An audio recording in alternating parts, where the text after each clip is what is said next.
again. And to those who bleed orange and black, It is out of here. good morning. This is Murph and Marcus. Brian Murphy and Marcus the Waterboy Boucher. Streaming live at twitch.tv/the sports leader. Yes, welcome in. It is New Year's Eve. It is John Dickinson and Dieter Kurtenbach with you once again here in for Murph and Marcus on this Tuesday. 49ers lose to the Lions last night at Levi Stadium. 40-34 is the final in that one. Niners showed some fight. The defense still pretty bad against an all-time great offense. Brock Purdy injured, though, late. That the prevailing headline over the 49er defeat at the hands of the Lions. Dieter Kurtenbach, good morning to you, my friend. One more time here in 2024. How are you, sir? I'm doing well, JD. Thanks for having me on the show again after yesterday's debacle. And I'm not talking about the 49ers defense. Now, I'm just glad that we don't have to talk about Jonathan Kuminga as much today, and we get to talk about a game that had no meaning whatsoever in the standings, frankly, for either team. And bless them, this is why the NFL is the best. They still put on perhaps the most entertaining game of the year that we've seen from the 49ers. So a lot to get into on this one. Ricky Pearsall has his breakout. George Kittle stays the MVP. This defense, what do you do with this defense? And John Lynch calling him out in the middle of the game on the TV broadcast in a way. Kyle and Brock and, oh, man, my goodness. I don't know if we have enough time to break it all down because we got to talk some Giants baseball a little bit with Mike Krukow as well. Yeah, Mike Krukow's going to join us coming up at 7:30, as he does each and every Tuesday and Thursday here. Tim Ryan will join us at 7:50, and we're out at 8:30 this morning for Alabama and Michigan here on New Year's Eve. But 808 KNBR. The number to jump in and join the conversation, 415-808-5627. Again, John Dickinson and Dieter Kurtenbach here on New Year's Eve. Lions beat the Niners 40-34, and you said it beautifully, my friend. I mean, it really was a highly entertaining game for a game that meant almost literally nothing in the standings. The 49ers come out hot offensively. They score touchdowns on their first three offensive possessions. Everybody was scoring touchdowns. You get a touchdown, you get a touchdown, you get a touchdown.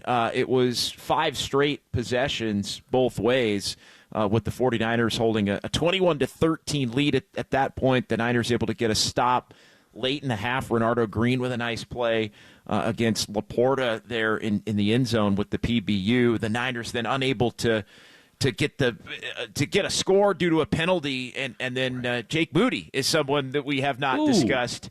His struggles continue. So I mean, for a game that didn't mean a lot in the standings, there were, I think, some takeaways that prevail into 2025.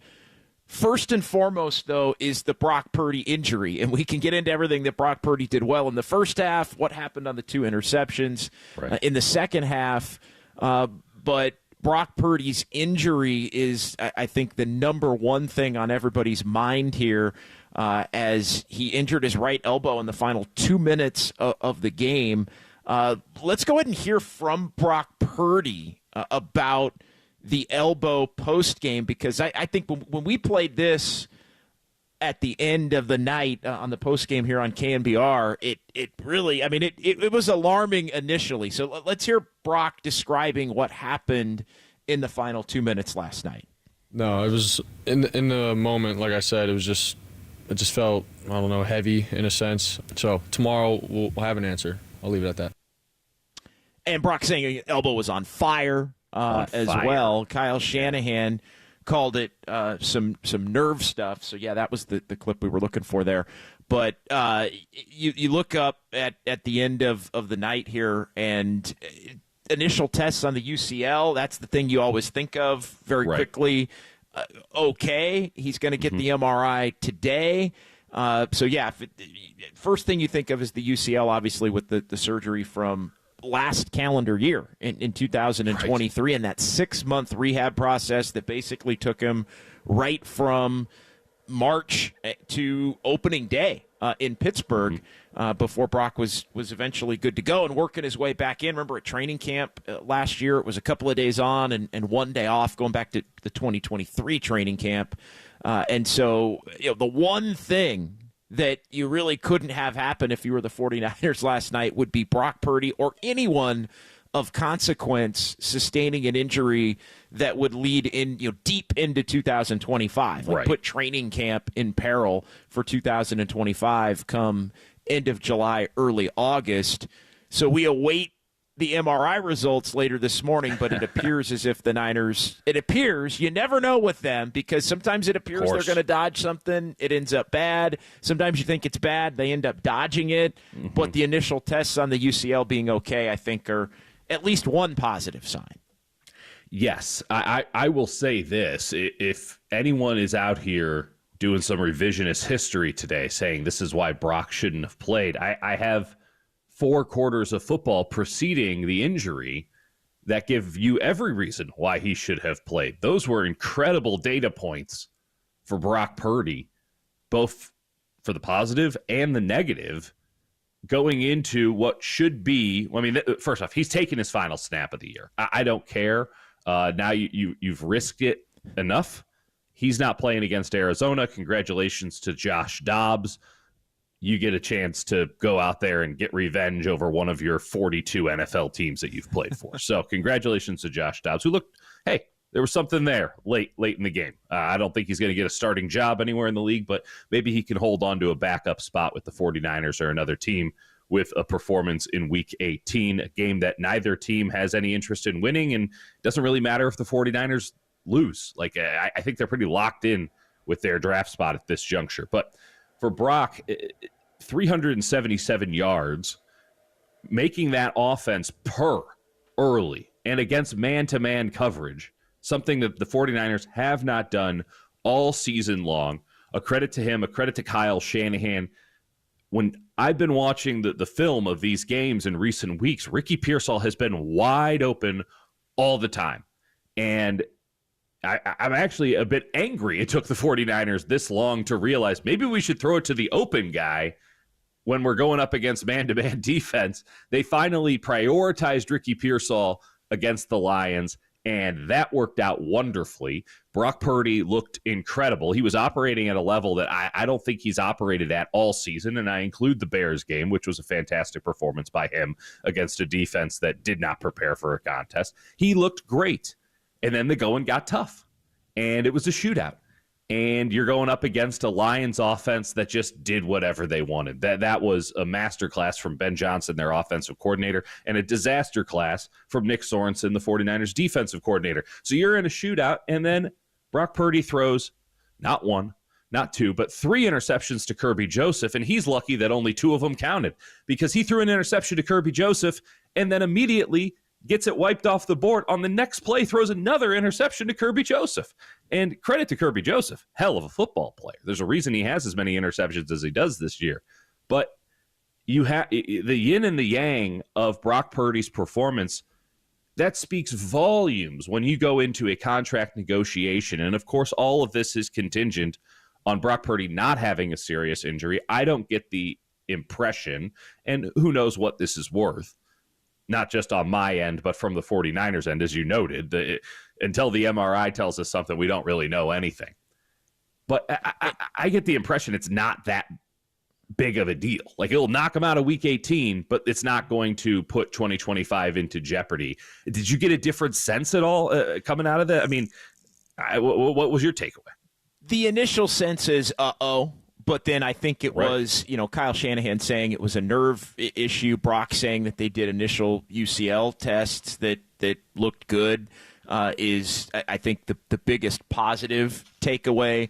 I think a nerve thing is, he got hit in the wrong spot, arm kind of goes numb, and then you come back after a little while and you get feeling in it. And, it's probably not worth risking a meaningless Week 18 game against Arizona to try and get him out there in that situation. But no, I think the initial thought was uh-oh in a year full of uh-ohs. But no, I think the prevailing thought, at least going into today, and Kyle Shanahan scheduled to meet with the media via conference call at 11 a.m. Now, those tend to fluctuate. 11 a.m. might turn into 8:30, which might turn into 2:30, which might is actually turn now back 10 into a.m. 11 a.m. They'll even move it up. It's unbelievable. But if Kyle Shanahan and when Kyle Shanahan does speak, obviously we'll have that for you here on KNBR. But yeah, Brock terrific in the game, 27-35 for 377, the 3 touchdowns, a couple of touchdown passes in the first half. He had a perfect quarterback rating at the half with just 2 incompletions. And, yeah, the 49ers offense was humming, and that, if you're going to beat Detroit, is what you have to do. It put him in position to do so. The difference in the game, as Kyle Shanahan alluded to, the 2 interceptions, and the 49ers not, again, for a third consecutive game, able to force any turnovers. And so the 49ers wind up losing what comes out to be a 1-score game, although they were down a couple of scores in the final 2 minutes when Brock Purdy went down and Dobbs was able to lead him down for a touchdown. 808 KNBR, 415-808-5627. Jump in and join the conversation. Give me your big takeaways from the 49ers' loss to the Lions. Brock Purdy, Ricky Pearsall. We got to get into the defense. Jake Moody. What do the 49ers do with Jake Moody? Does it go beyond just needing a kicker competition heading into 2025? We'll get into all of that coming up. Again, Mike Krukow at 7:30, Tim Ryan at 7:50, and we're out a little bit early today due to some college football between Alabama and Michigan. It's John Dickinson, Dieter Kurtenbach, right here on KNBR 104.5 and 680, the sports leader. American Canyon, shout out to you for supporting KNBR, American Canyon's sports leader.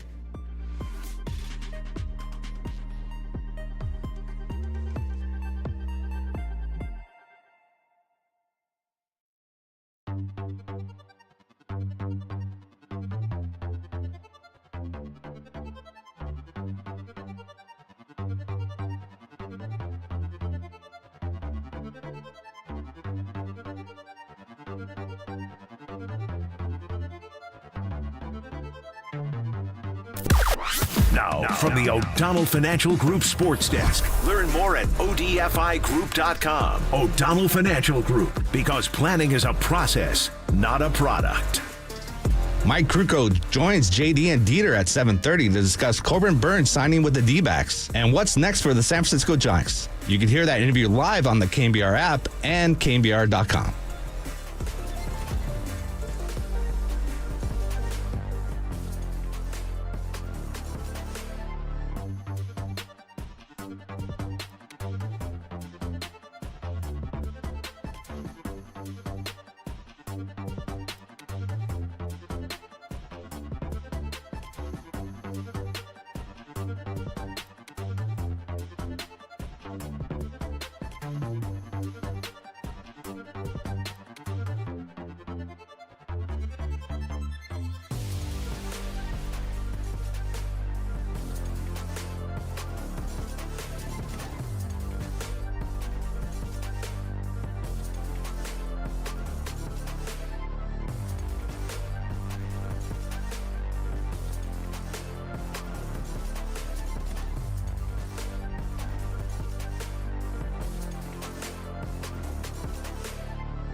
And now, time for the Protect Your Assets with David Hollander Business and Technology Report.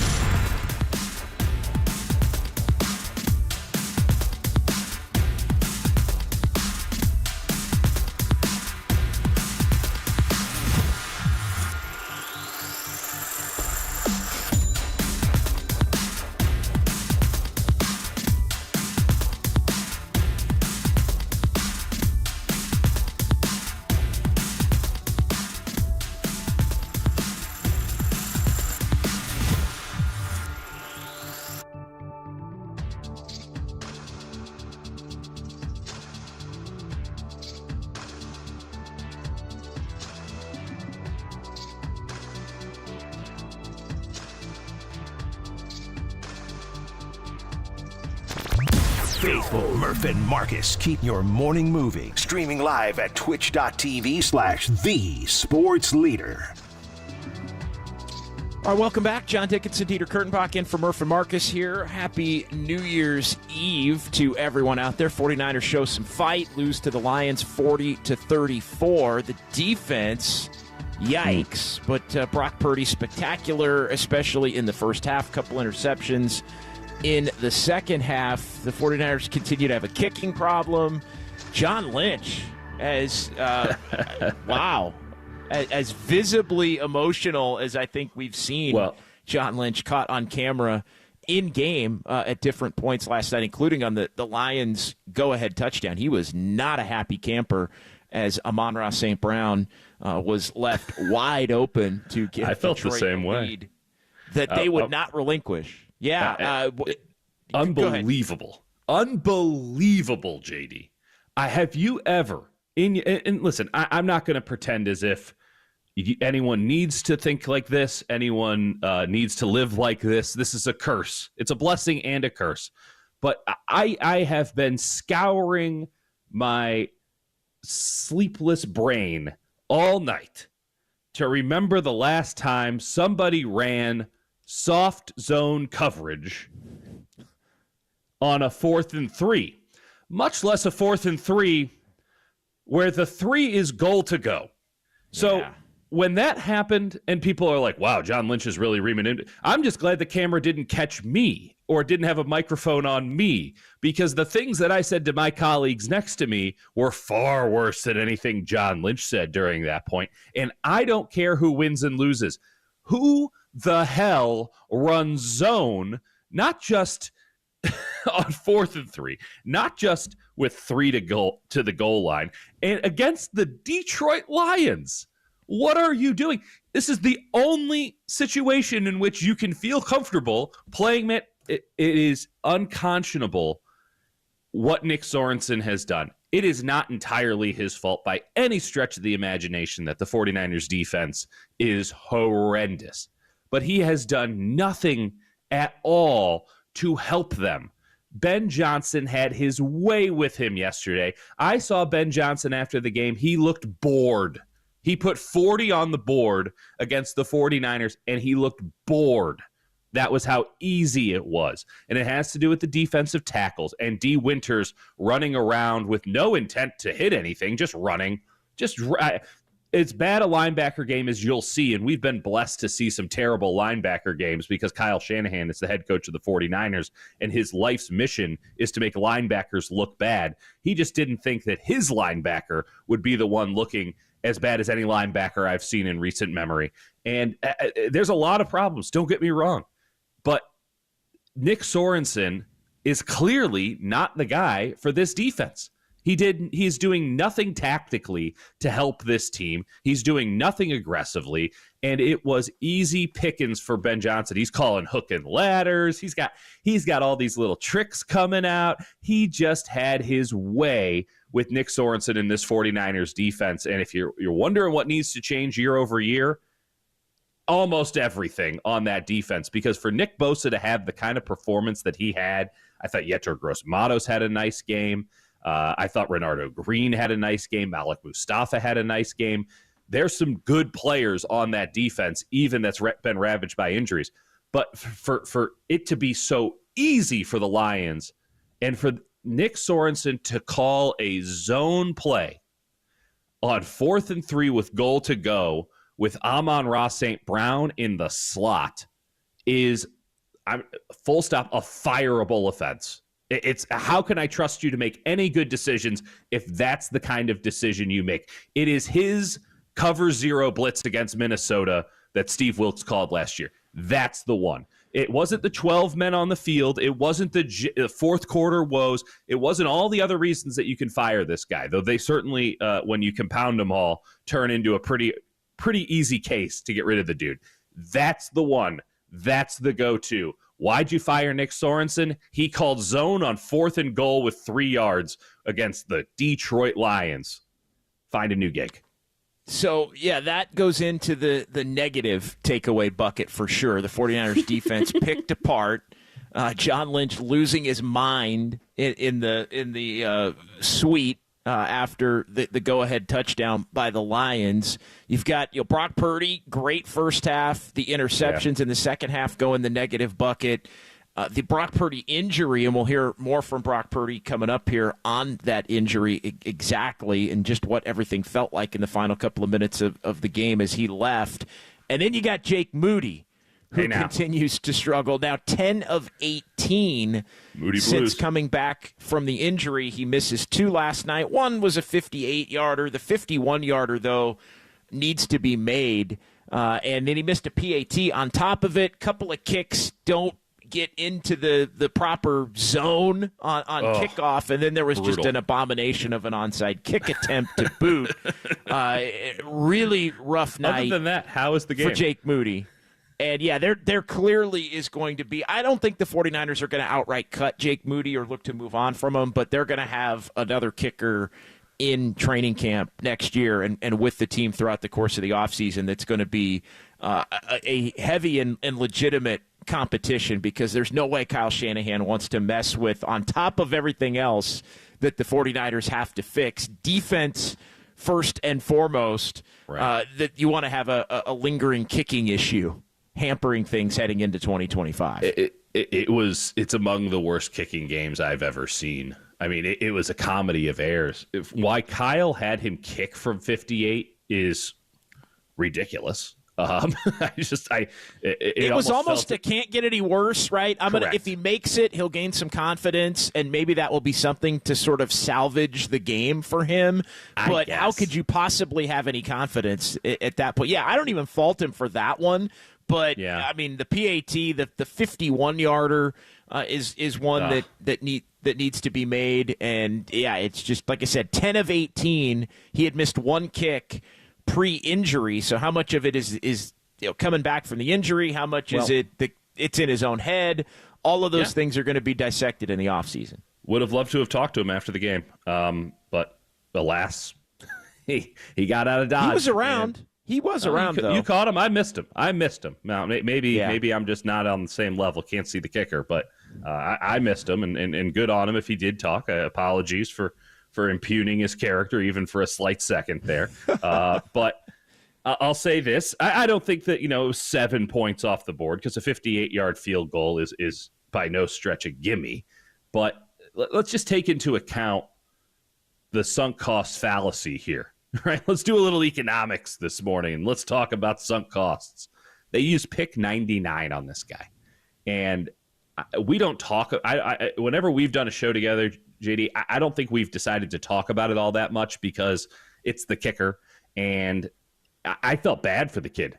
Honestly, I thought he was a decent enough kicker who was, unless he was great, unless he turned into Justin Tucker 2.0, which it was pretty evident early on he was never going to be that guy, that pick 99 would be worn as an albatross around his neck his entire career.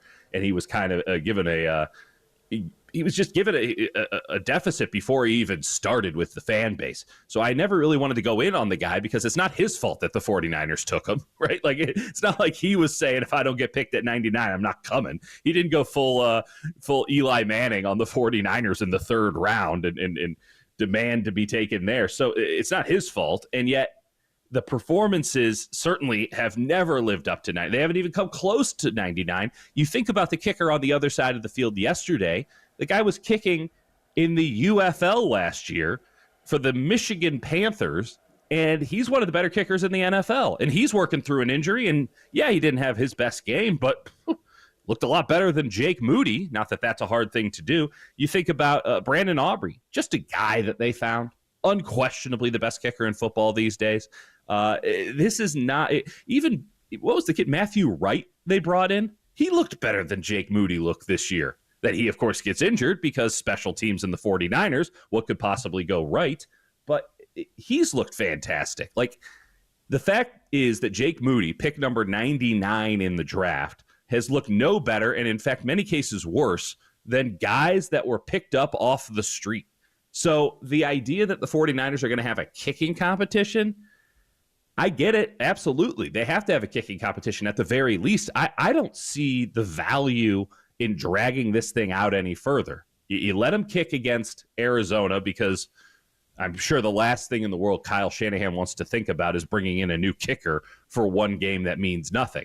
But I cut him in the offseason. I don't see any value whatsoever in having training camp every day, having to answer questions about the kickers. Do the competition, find some guys on the street.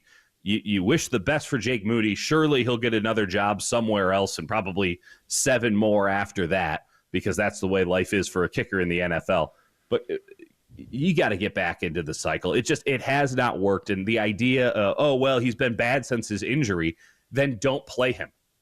If he's injured and not capable of doing his job at a high level, then why is he playing? And that's on Moody, that's on the 49ers, that's on a lot of people. The fact of the matter is, when you're out there to make kicks, I'm not expecting 100%, but I'm not expecting a game that leads me to laugh at the end of it. I mean, that onside kick was so bad, I couldn't even help myself but start laughing as it was happening. It was egregious. It's perhaps the worst thing that happened in yesterday's game. It was so non-competitive. It felt like, of all the things, that stands out. That's the totem for this game. When I think about this game, I'll think about Jake Moody's no chance to recover an onside kick. Just a line drive past the shortstop, man. It was the Giants wish they had somebody like that. Like, it was a brutal game. I don't see any reason to drag this thing out further because the kid is clearly in his head about it, and the 49ers, it's just not worth the trouble anymore. Why bother bringing him back, JD? What's the point? Who does that help bringing him back? Well, look, we'll get into that coming up here. We're overdue here for a quick timeout, so we'll get into that. 808 KNBR, biggest problem off of last night for the 49ers. I think it's still the defense that needs a major overhaul in the offseason. I know statistically in terms of yards, they had been, still somehow one of the better defenses in the league. I shudder to even say that out loud. Spreadsheets lie, JD. They lie. Yeah, and so give us your biggest net positive from last night. I would say Ricky Pearsall is the biggest net positive from last night, although Brock was great in the first half. Some of the problematic issues, that the defense for sure, Brock's interceptions, we'll hear from Kyle Shanahan on those as well, and then the kicking issue. We'll get into all of that between now and 8:30 this morning. Mike Krukow, 7:30, Tim Ryan, 7:50. It's John Dickinson, Dieter Kurtenbach here on the Sports Leader.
is KNBR, and this is Murph and Marcus on KNBR 104.5 and 680, the sports leader.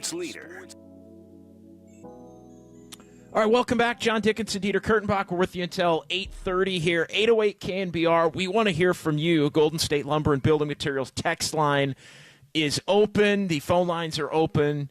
415-808 KNBR. Is this segment sponsored by Amici's East Coast Pizzeria? When you want the best pizza in town, Amici's delivers. Brock Purdy hurt late in the game, appears to not be a UCL injury. However, we'll have the latest for you if any of that news breaks here in the next couple of hours.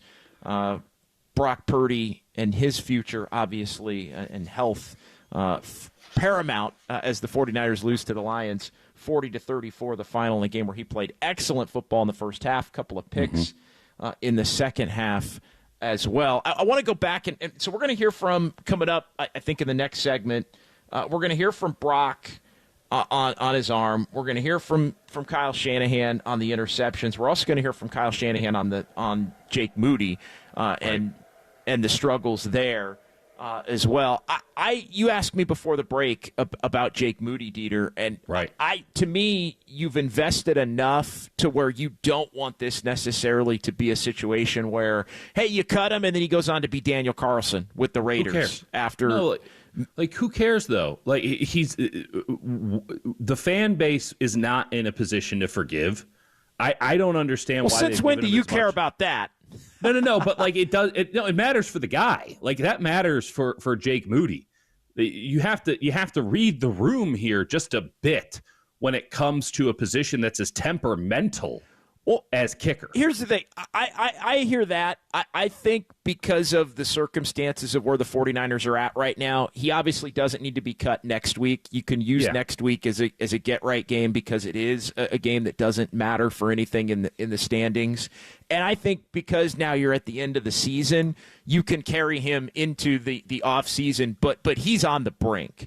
And I understand you don't want to have the same questions constantly about the kicker that Kyle Shanahan's been hit with lately as he's struggled since coming back from the injury. And again, not as an excuse, but it is a clear-cut line of demarcation in terms of he was having a pretty good solid year and then he's come back and it's 10 of 18 basically, with the PAT miss and everything else last night. So to me, he's on the brink, but he's still projected to be a quality enough kicker. And again, we've talked about this, at least I have.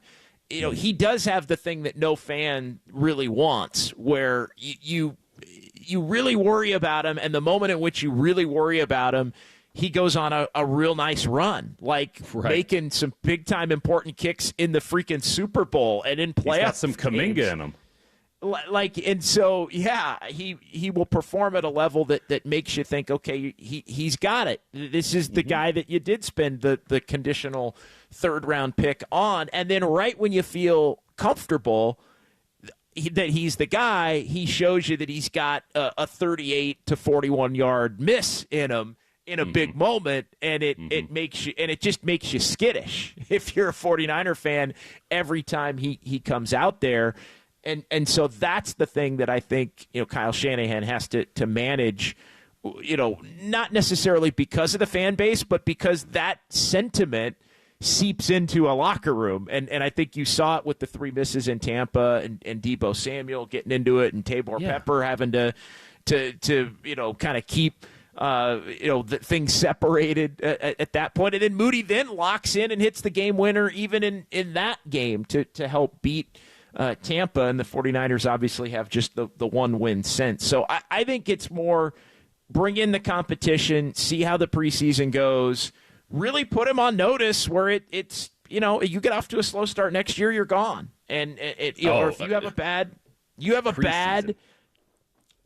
preseason maybe even and you're gone. But I don't know. I have confidence given the way that Moody has performed and the up and down nature of how he's performed that he probably wins a kicking competition in the summer. So I think it drags into the regular season in all likelihood.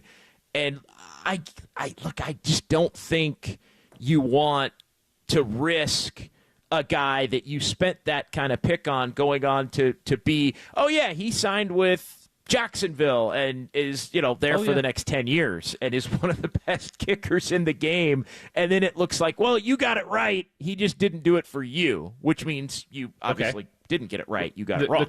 The question is, will he ever do it for the 49ers? And I just have no sense at all that he'll ever do it for the 49ers, because we're asking if he's got the yips.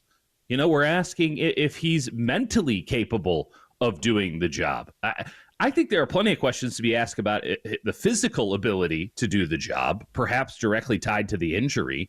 But at this point, what does he do well as a kicker? I don't want to make this all kicker talk, though I'd be glad to do it until 8:30. Like, what does he do well? He doesn't have the biggest leg, right? It's a big enough leg. He made a 55-yarder in the Super Bowl, but, this isn't a guy who's kicking it from 60, 65. He's not pushing the record at all. We're not dealing with an Aubrey or a Bates or a Sanders here.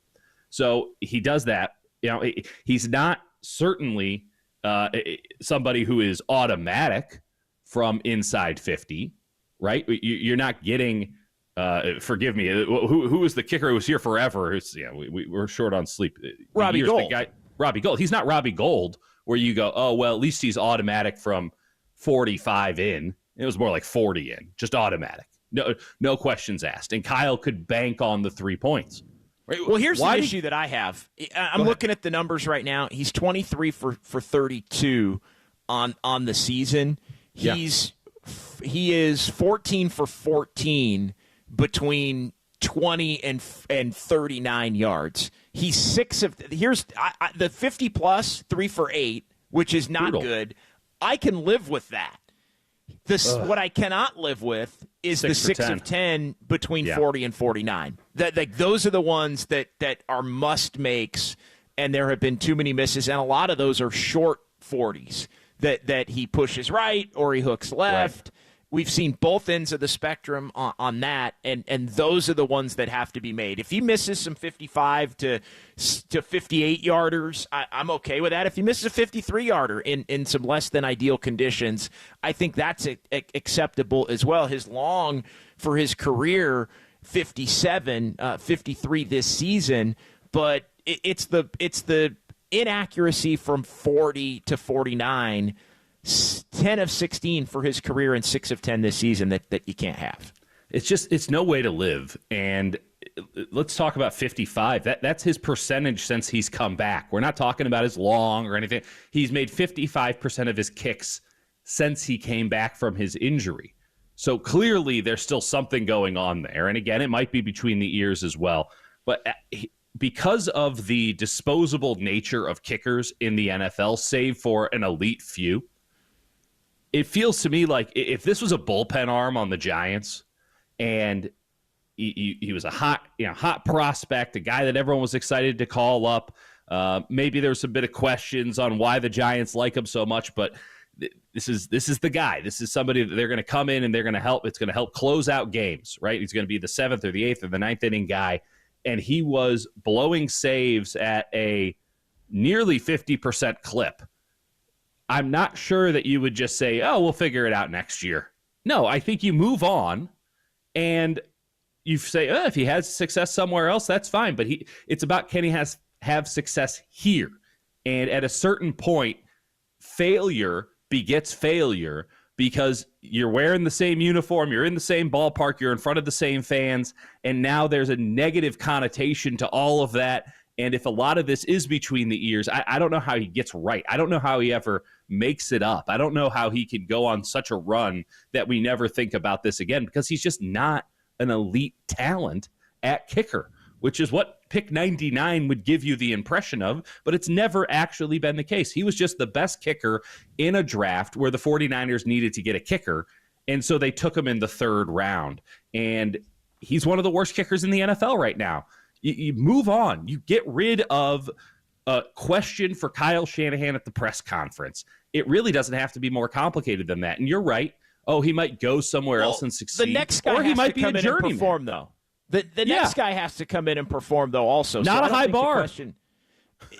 Well, if the next guy doesn't come in, though, then I think you have the question about, well, you had this guy, you got rid of him. Like, all of those things I do think remain in play, even in the nature of, nobody cares about the kicker, and it's a transient position, and all of those different things. So we'll keep the conversation going here. We'll hear from Kyle Shanahan on what's going on with Jake Moody. We're also going to hear from Brock Purdy on the injury, and Kyle Shanahan on the interceptions in the second half for Brock Purdy, as well as the 49ers defense. 808 KNBR, biggest positive takeaway for the Niners, biggest concern for the 49ers. We want to hear from you. It's John Dickinson, Dieter Kurtenbach here, KNBR 104.5 and 680, the sports leader.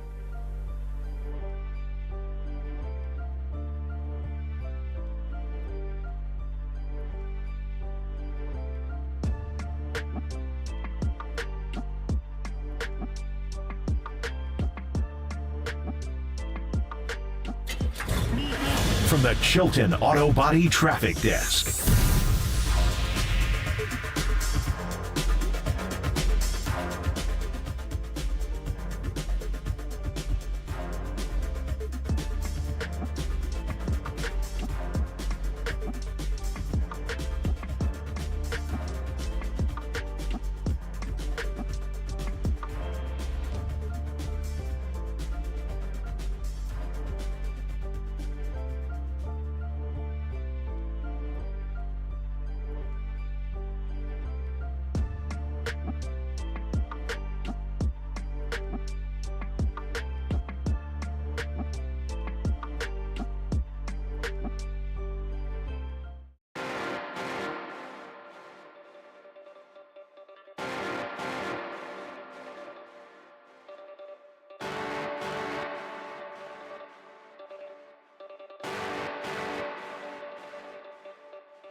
It's time for KNBR's Opening Bell Report. Sponsored by Protect Your Assets with David Hollander. Concerned inflation will ruin your dream retirement? Learn more. Listen to David's show every Saturday morning or call 1-866-PROTECT.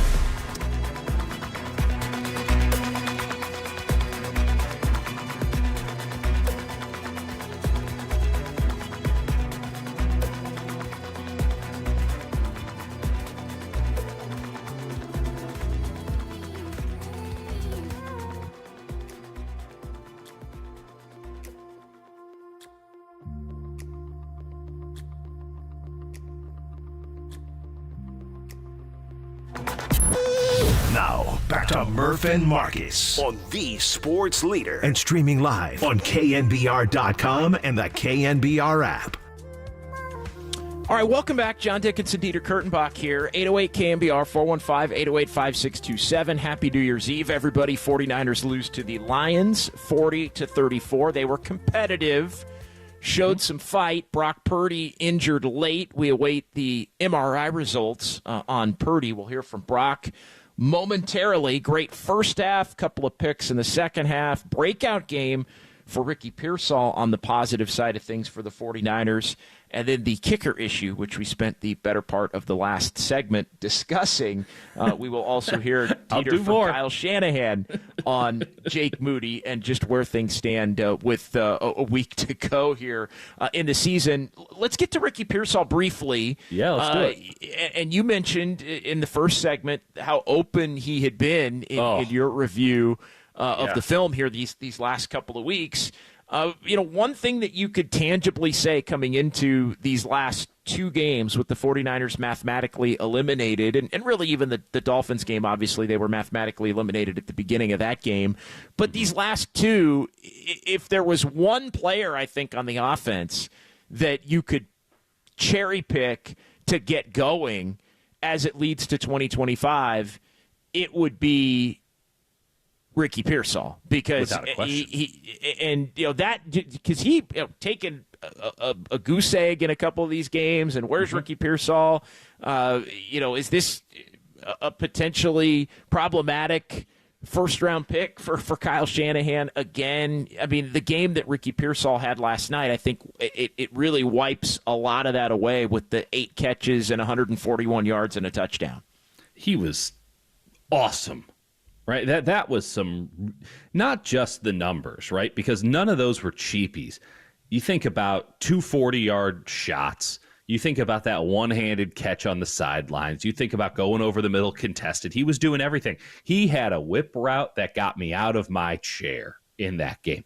I mean, it was Brandon Ayuk level, and Ayuk made himself $30 million a year basically on whip routes, which is just coming back to the quarterback with a sudden movement. Brock putting the ball right on the money. You could see the chemistry was actually there. That was kind of my big concern, that Brock wasn't throwing on the ball. Does he not have any chemistry with him on the practice field? Are they not in sync? They looked pretty damn in sync yesterday. Larry Krueger was calling this guy a bust. I think Larry's take took the L on this one, because the tape was not lying, JD. He was open, and Kyle was just force-feeding Debo. He was force-feeding Juwan Jennings. Brock was doing it, right? Brock was not looking Ricky Pearsall's way. Now, is it because he didn't have time? In a lot of cases, absolutely. But when you're wide open, but the third read in the progression, pretty rarely behind an offensive line that is anything but elite, and in fact, it might be the worst in football right now, are you going to get there? And the Niners needed to prioritize Ricky Pearsall in this game. He was their one man-to-man beater outside of George Kittle, outside of Isaac Guerrero out of the backfield, who also had an awesome receiving game. What a fancy idea. The three guys who could win in man-to-man all have big games against the team that plays more man-to-man than anybody else. I know the Lions are beat up left, right, center, north, south, east, and west. I get it. It's not a good Lions defense. They're going to have to deal with their fate in the playoffs, and it's probably not going to be a great one, which is sad considering that they've never won the Super Bowl there. The injuries just got to them, and luckily they still have a great offense.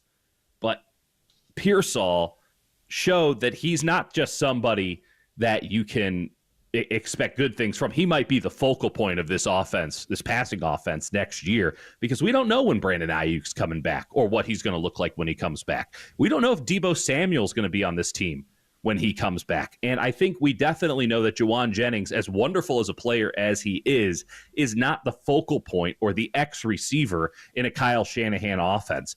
And I'm so pleased, regardless of the outcome, I'm so pleased to see the 49ers adapt to reality, to have some pragmatism, because I thought I was going crazy, JD, watching this team try to run the same stuff that hadn't worked week in and week out. And instead of saying, hey, this isn't working, let's try something new, they decided, actually, let's try even harder to do the old things. They stopped doing that, and they flourished. They averaged 8 yards per play yesterday. I mean, it was a beautiful offensive performance, as good as you have seen from the 49ers all year. And if not for Brock Purdy's 2 interceptions, they had a better offensive game than the Detroit Lions, who had themselves a pretty good offensive game. Yeah, you look at it, I mean, all told, and, I mean, Brock throws for 377, the 3 touchdowns. Yeah, the 2 picks end up being the difference in the game, with the 49ers not forcing any turnovers. But, yeah, all in all, I mean, 400 yards for the 49ers. 475. The 475 total. Unbelievable. That's a Big 12 game. That it is, for sure. No one punted. No one punted yesterday. It was incredible. This is how football should be played. I mean, I can appreciate good defense, but if you're going to have a game where it means nothing in prime time, I never want to see a punter. The best games are the games without punters. I think we can agree. It's not for every game, but the games where that happens, let's savor the moment, because that's good entertainment right there. All right, you're listening to KNBR FM and KNBR AM San Francisco, the sports leader, a Cumulus media station. It's hour number 2 here. John Dickinson and Dieter Kurtenbach in for Murph and Marcus on New Year's Eve. Let's go ahead and reset everything. And we do have Mike Ruocco 7:30, Tim Ryan coming up at 7:50. We're off at 8:30 this morning for Alabama and Michigan. So we want to make sure we get everything in here over the course of the next 90 minutes. 808 KNBR, 415-808-5627. The big headlines from the game last night: Brock Purdy plays great in the first half, couple of interceptions in the second half. Ricky Pearsall's breakout performance to the positive side. Negative side, 49ers defense, the 439 yards given up.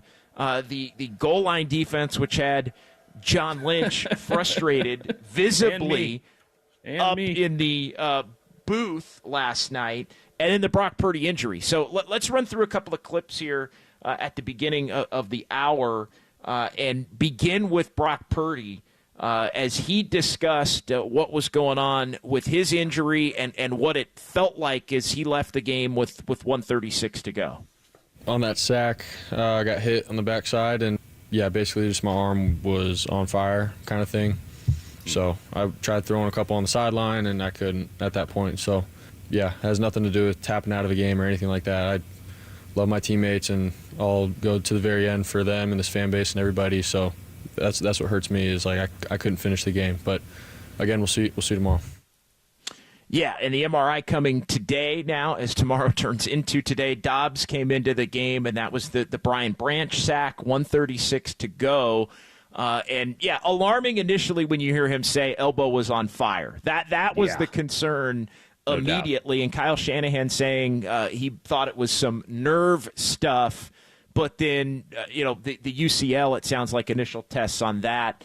It doesn't at this point sound like it's a UCL thing, that the initial tests were okay on that front, which obviously is what everybody was concerned about, considering the UCL surgery going back to March of 2023, which really meant it was full-blown rehab process for Brock Purdy heading into the 23 season. He was ready to go in Pittsburgh on opening day and led the 49ers to the Super Bowl. But the one thing, Dieter, the 49ers could not have happened last night and don't want to have happen Sunday is a premier player for them in 2025 having an injury that bleeds in significantly to the 2025 offseason and or preseason and potentially regular season. We'll find out later if the 49ers dodged that concern. It looks at this hour like they may have. I'll say this. I didn't catch a lot of Josh Dobbs' performance because I had my binoculars out and was watching Brock Purdy on the sidelines. And for all of the concern that folks might have felt when he said, oh, my arm was on fire or it felt heavy, that concern was magnified even more in the immediate aftermath of the injury because he just wasn't using his right arm. And sure. You immediately think, oh, no, the elbow's gone or the shoulder, something's gone. Like that's not normal. And, he's coming out and high-fiving dudes at the end of that drive where Dobbs scored. He's doing it with his left hand, right? And he's protecting his right arm. He's turning so that nobody can get to it. I'll note this, though. I watched him post-game. He was out there shaking hands and dapping people up with his right hand.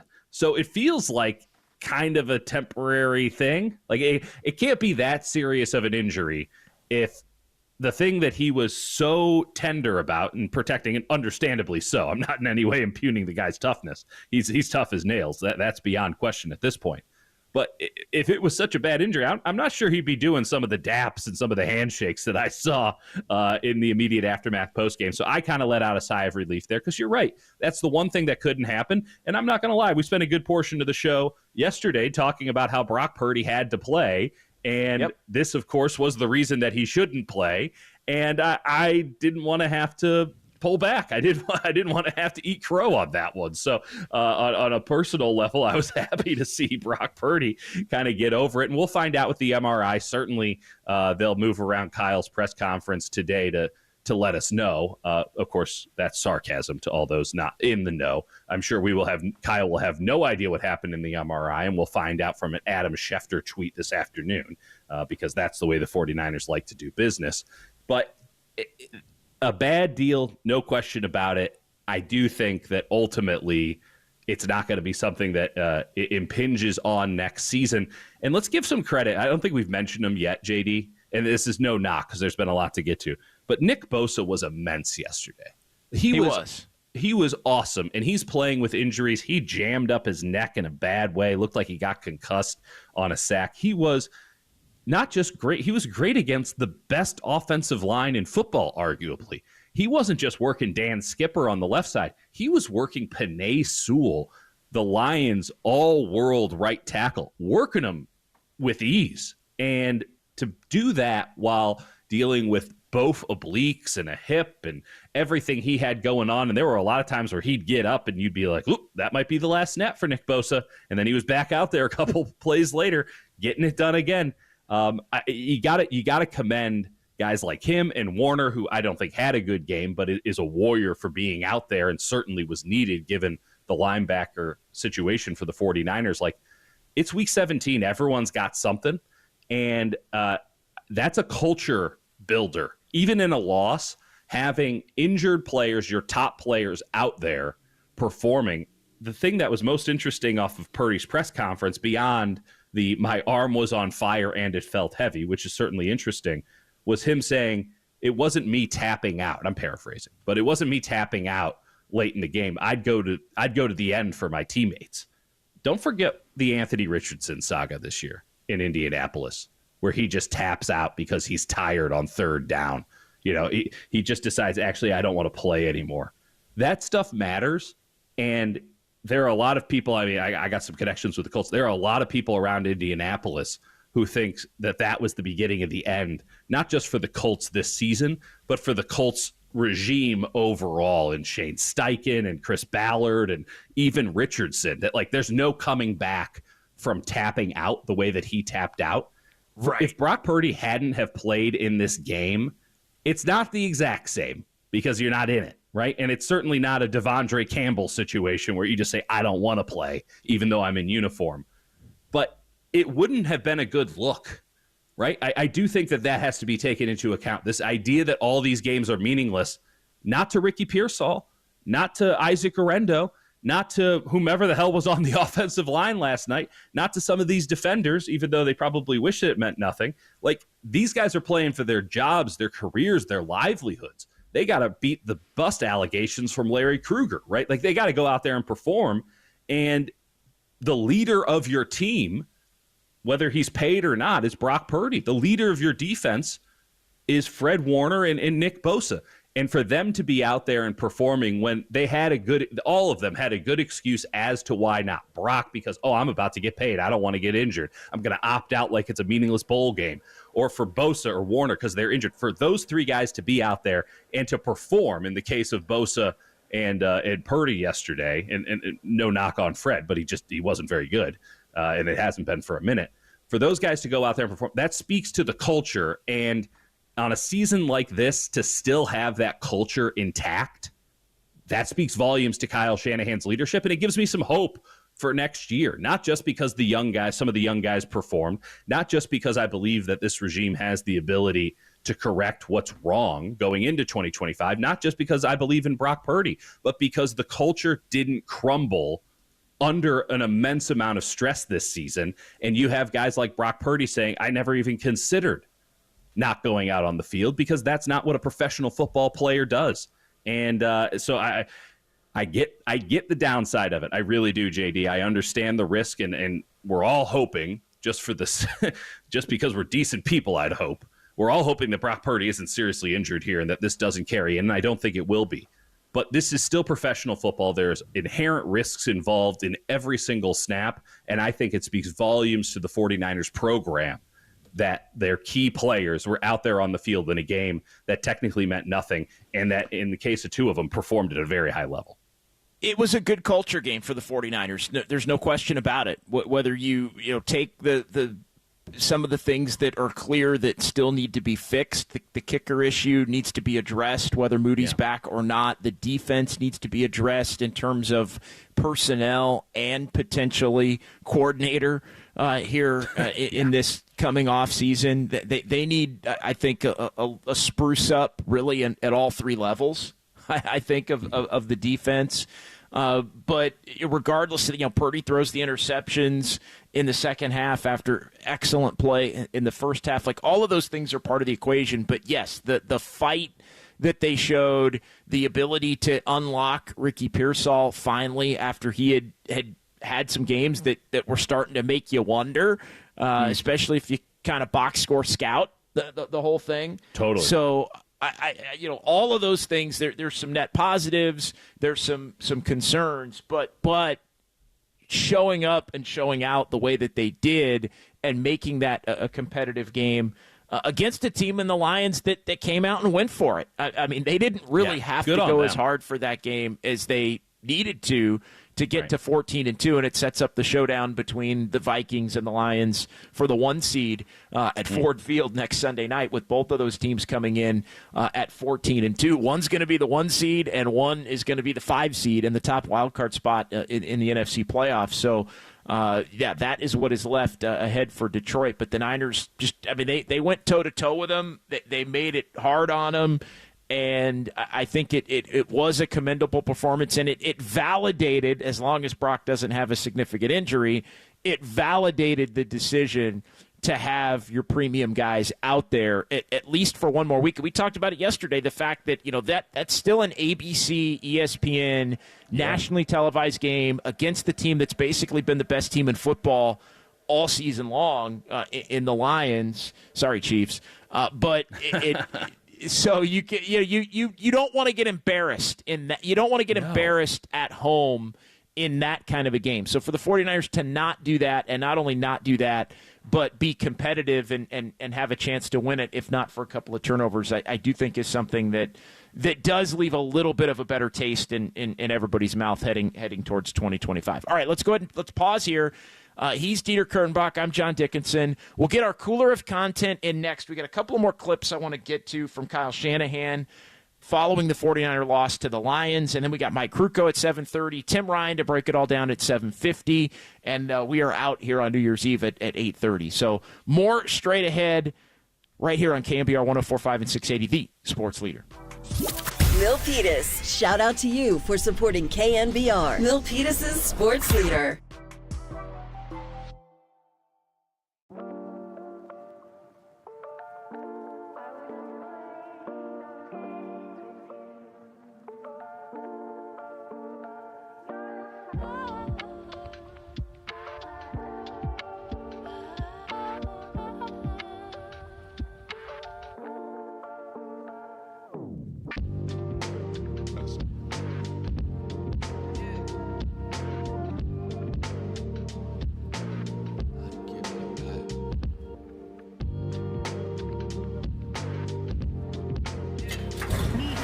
from the Chilton Auto Body Traffic Desk.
And now, time for the Protect Your Assets with David Hollander Business and Technology Report.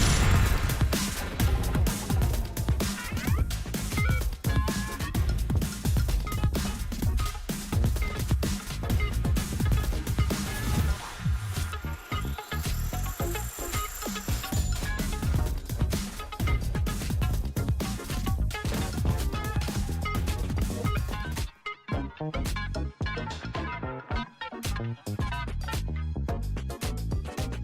and Marcus keep rolling on the sports leader and streaming live on YouTube at KNBR 1045. All right, everyone, chill. This is the cooler. You're not sending me to the cooler. Of content on the sports leader. All right, back here, John Dickinson, Dieter Kurtenbach in for Murph and Marcus. Cooler of content time. We got 4 clips to get to with comment, Dieter. Hey, now. And it is brought to you by Mancini's Sleep World. Get the rest easy promise only at Mancini's Sleep World. Visit sleepworld.com. Also sponsored by Marin Health, Marin Health Medical Center, and the Marin Health Medical Network. World-class care, closer than you think. Here, our cooler of content. Let's get right to it. Tom Pelissero of the NFL Network, he was on earlier this morning, and let's get the latest as we know on Brock Purdy, although things seemingly okay after he left the game in the final 2 minutes. Here's Tom Pelissero with what he had to say earlier this morning. Well, Jamie, not the first time that we've seen Brock Purdy suffer an injury to his throwing elbow. However, this is not an injury that I am told is of major concern pending further tests today. Purdy said after the game that it felt like his elbow was on fire after this hit right here. Kyle Shanahan referred to it as a nerve issue. They did the initial exams, though, and from what I'm told, this is more of a funny bone type of an issue. It's not related to that prior injury to his UCL. Again, they will do further tests, but at least as of now, it does not seem like this is anything that's concerning for the long term. As for Week 18, 49ers out of the playoff picture. We'll see whether or not Brock Purdy potentially could play in that game. Play it safe in Week 18. I'll say that short and sweet, Dieter, but should 49er fans be breathing a sigh of relief? Absolutely. This is the worst case scenario avoided, right? You got to get some incredible data points on Brock Purdy going into a contract negotiation. He, I think, showed why you have to give him the big bucks, and he also showed you why you should make sure there's a couple of trap doors in that contract for the possibility that it doesn't work out. I think that it made negotiations for the 49ers pretty straightforward, all things considered. And the one thing that couldn't happen, as we talked about, as anyone who has a brain knows, like the one thing that couldn't happen is an injury that put Brock Purdy's contract in jeopardy, that put his 2025 season in jeopardy. And by all accounts, and Pelissero just saying it sounds like the 49ers avoided that. Maybe flew a bit too close to the sun, but at least the wings didn't melt here. Sit him in Week 18, do a Josh Dobbs thing, do a Tanner Mordecai thing, do a Dieter Kurtenbach thing. It doesn't matter. Get somebody else in there. Move on to 2025. Take the positives. Fix the negatives. The Niners football season is over, even with a game to play. Great first half for Brock Purdy in this one. 200 yards passing. He had a perfect passer rating, a couple of touchdowns, only 2 incompletions, and then a couple of interceptions that proved to be the difference in the game in the second half. Kyle Shanahan addressed the interceptions in his post-game press conference, so let's hear from Kyle on that. Just the ball sailed on him. I sailed on the first one, the one versus man coverage, and I think he thought the free safety was playing deeper than he was, and free safety just read his eyes and teed off on it. Looked like cover 3, but I think it was a Tampa 2 player. All right, so Kyle with the breakdown. First one looked like a little bit of an airmail. What was your takeaway on the 2 interceptions? They were brutal. They were both unacceptable interceptions, and they're both entirely on Brock. You know, we were both worried going into the game about the offensive line, and I'm not going to pretend as if the offensive line played well, but neither of those interceptions were on the offensive line. And in fact, the injury to Brock Purdy wasn't on the offensive line. It was on Patrick Taylor, who I'm not sure what he does here. He doesn't pass protect, he can't run, and he can't catch. But other than that, he seems like a nice enough guy. They were brutal interceptions, and they're the kind of plays that you simply cannot make if you're trying to win a football game in a back-and-forth shootout. They're the kind of plays that Jared Goff, who's a quarterback who you and I could both go on for a long time about all of his woes, certainly a player of many qualities and a large contract as well, Jared Goff didn't come close to making one of those plays. Now, the 49ers defense had a lot to do with that, but it's not as if the Detroit Lions defense is Super Bowl worthy here. You just can't make those plays if you're Brock Purdy. The ball's sailing on you over the middle. You have to know better because it's happened to him time and time again. He knows that the ball sails over the middle on him. You have to put the ball in a better spot. You have to start it lower, or you have to make sure that when you miss, you're missing low, as opposed to when you miss, you're missing and it's going into a safety's arms. He threw 2 passes that counted to Kirby Joseph yesterday. He completed 1 pass to Deebo Samuel. I cannot exonerate Brock Purdy from those interceptions. They're both brutal. It's a bad read and a bad throw. Neither of those things should be happening for Brock Purdy in that situation, in that game, and at this point in his career. And all told, still the 27 of 35, 377. But the difference in the game, 3 touchdowns, 2 interceptions. The 2 interceptions proved to be the difference in the game. And you could say, well, 49ers, get a stop, right? Get a stop. Well, that'd be nice.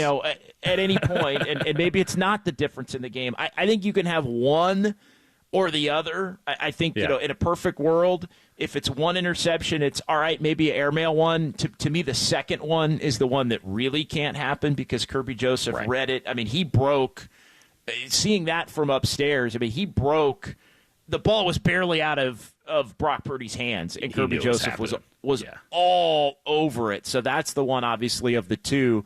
You can have a bad throw. That happens, needs to be corrected. I think that's the one that's allowable. You can't have the second one, and that proved to be the difference in a 6-point game. All right, another thing that proved to be a difference in a 6-point game is Jake Moody's continued struggles. A couple of field goals missed, plus the PAT. He started the season 13 of 14 pre-injury.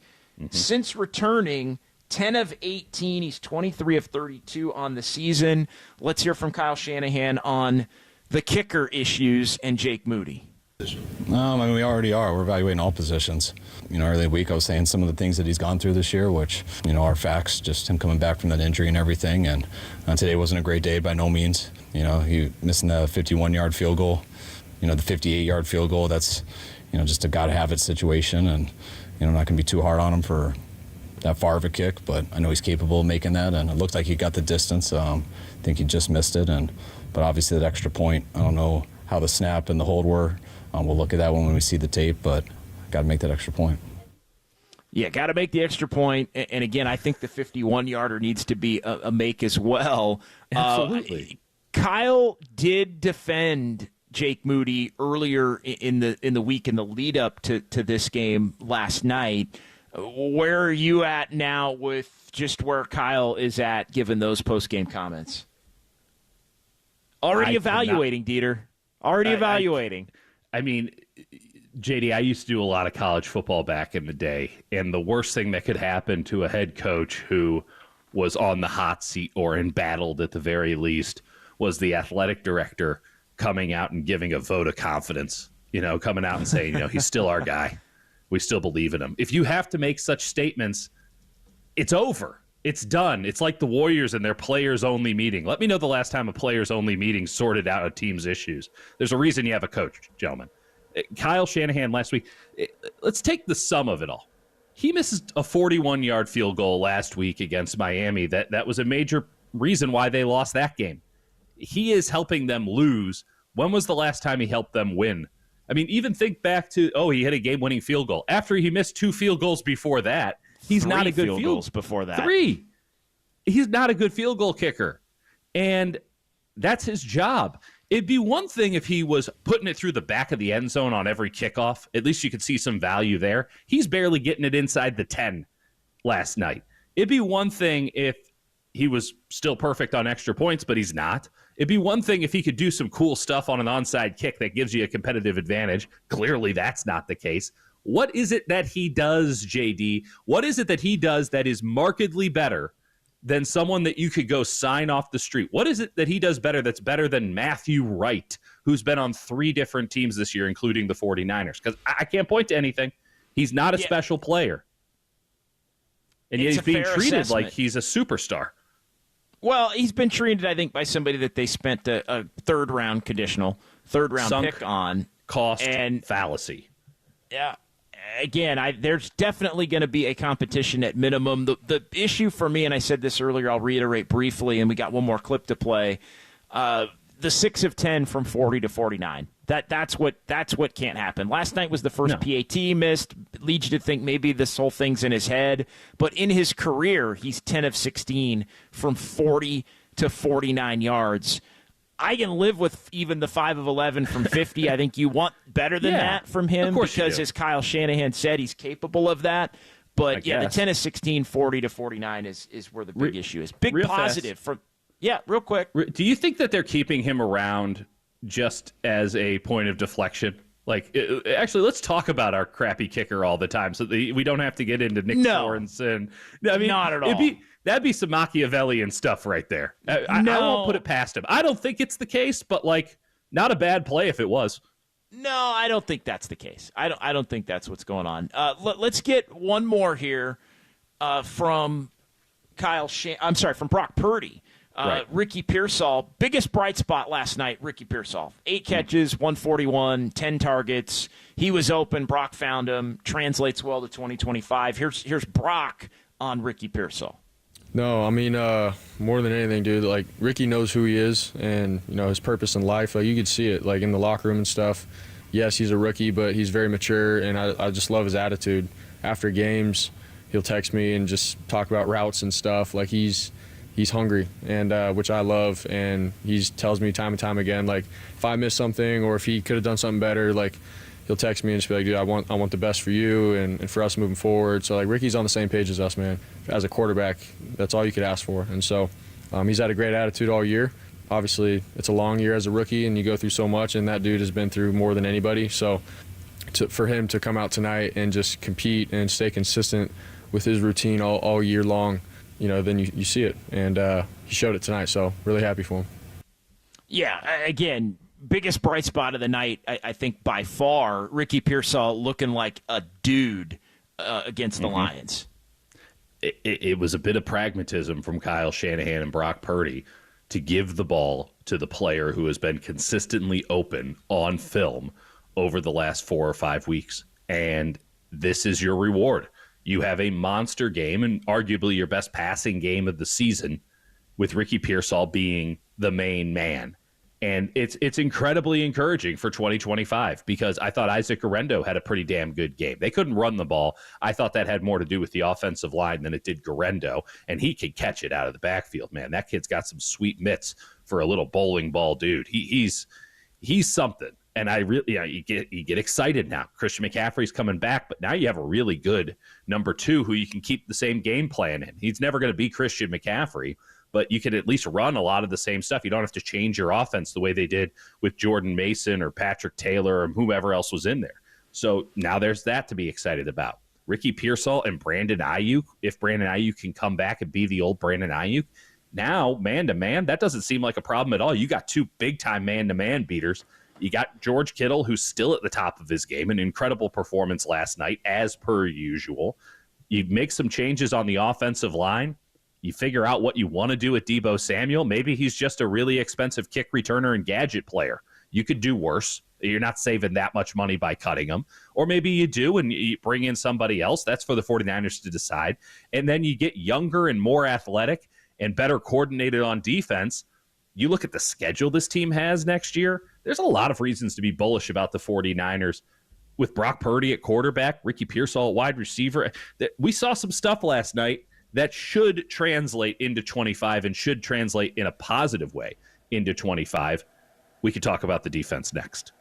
Yeah, we'll get into the defense with Tim Ryan coming up at 7:50. The positives, the negatives. Either way, a lot of meaty stuff for an otherwise, in air quotes, meaningless game for the 49ers as they lose to the Lions. So we'll pause here. We'll come back. We'll switch gears. We'll talk with Mike Krukow here coming up. We'll get into Corbin Burns and some other stuff relating to the Giants. And then Tim Ryan at 7:50, back to the 49ers as it is. John Dickinson and Dieter Kurtenbach right here on KNBR, the sports leader.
There's no question we've got the best in the booth. That's why Murph and Marcus catch up with Kruk right now.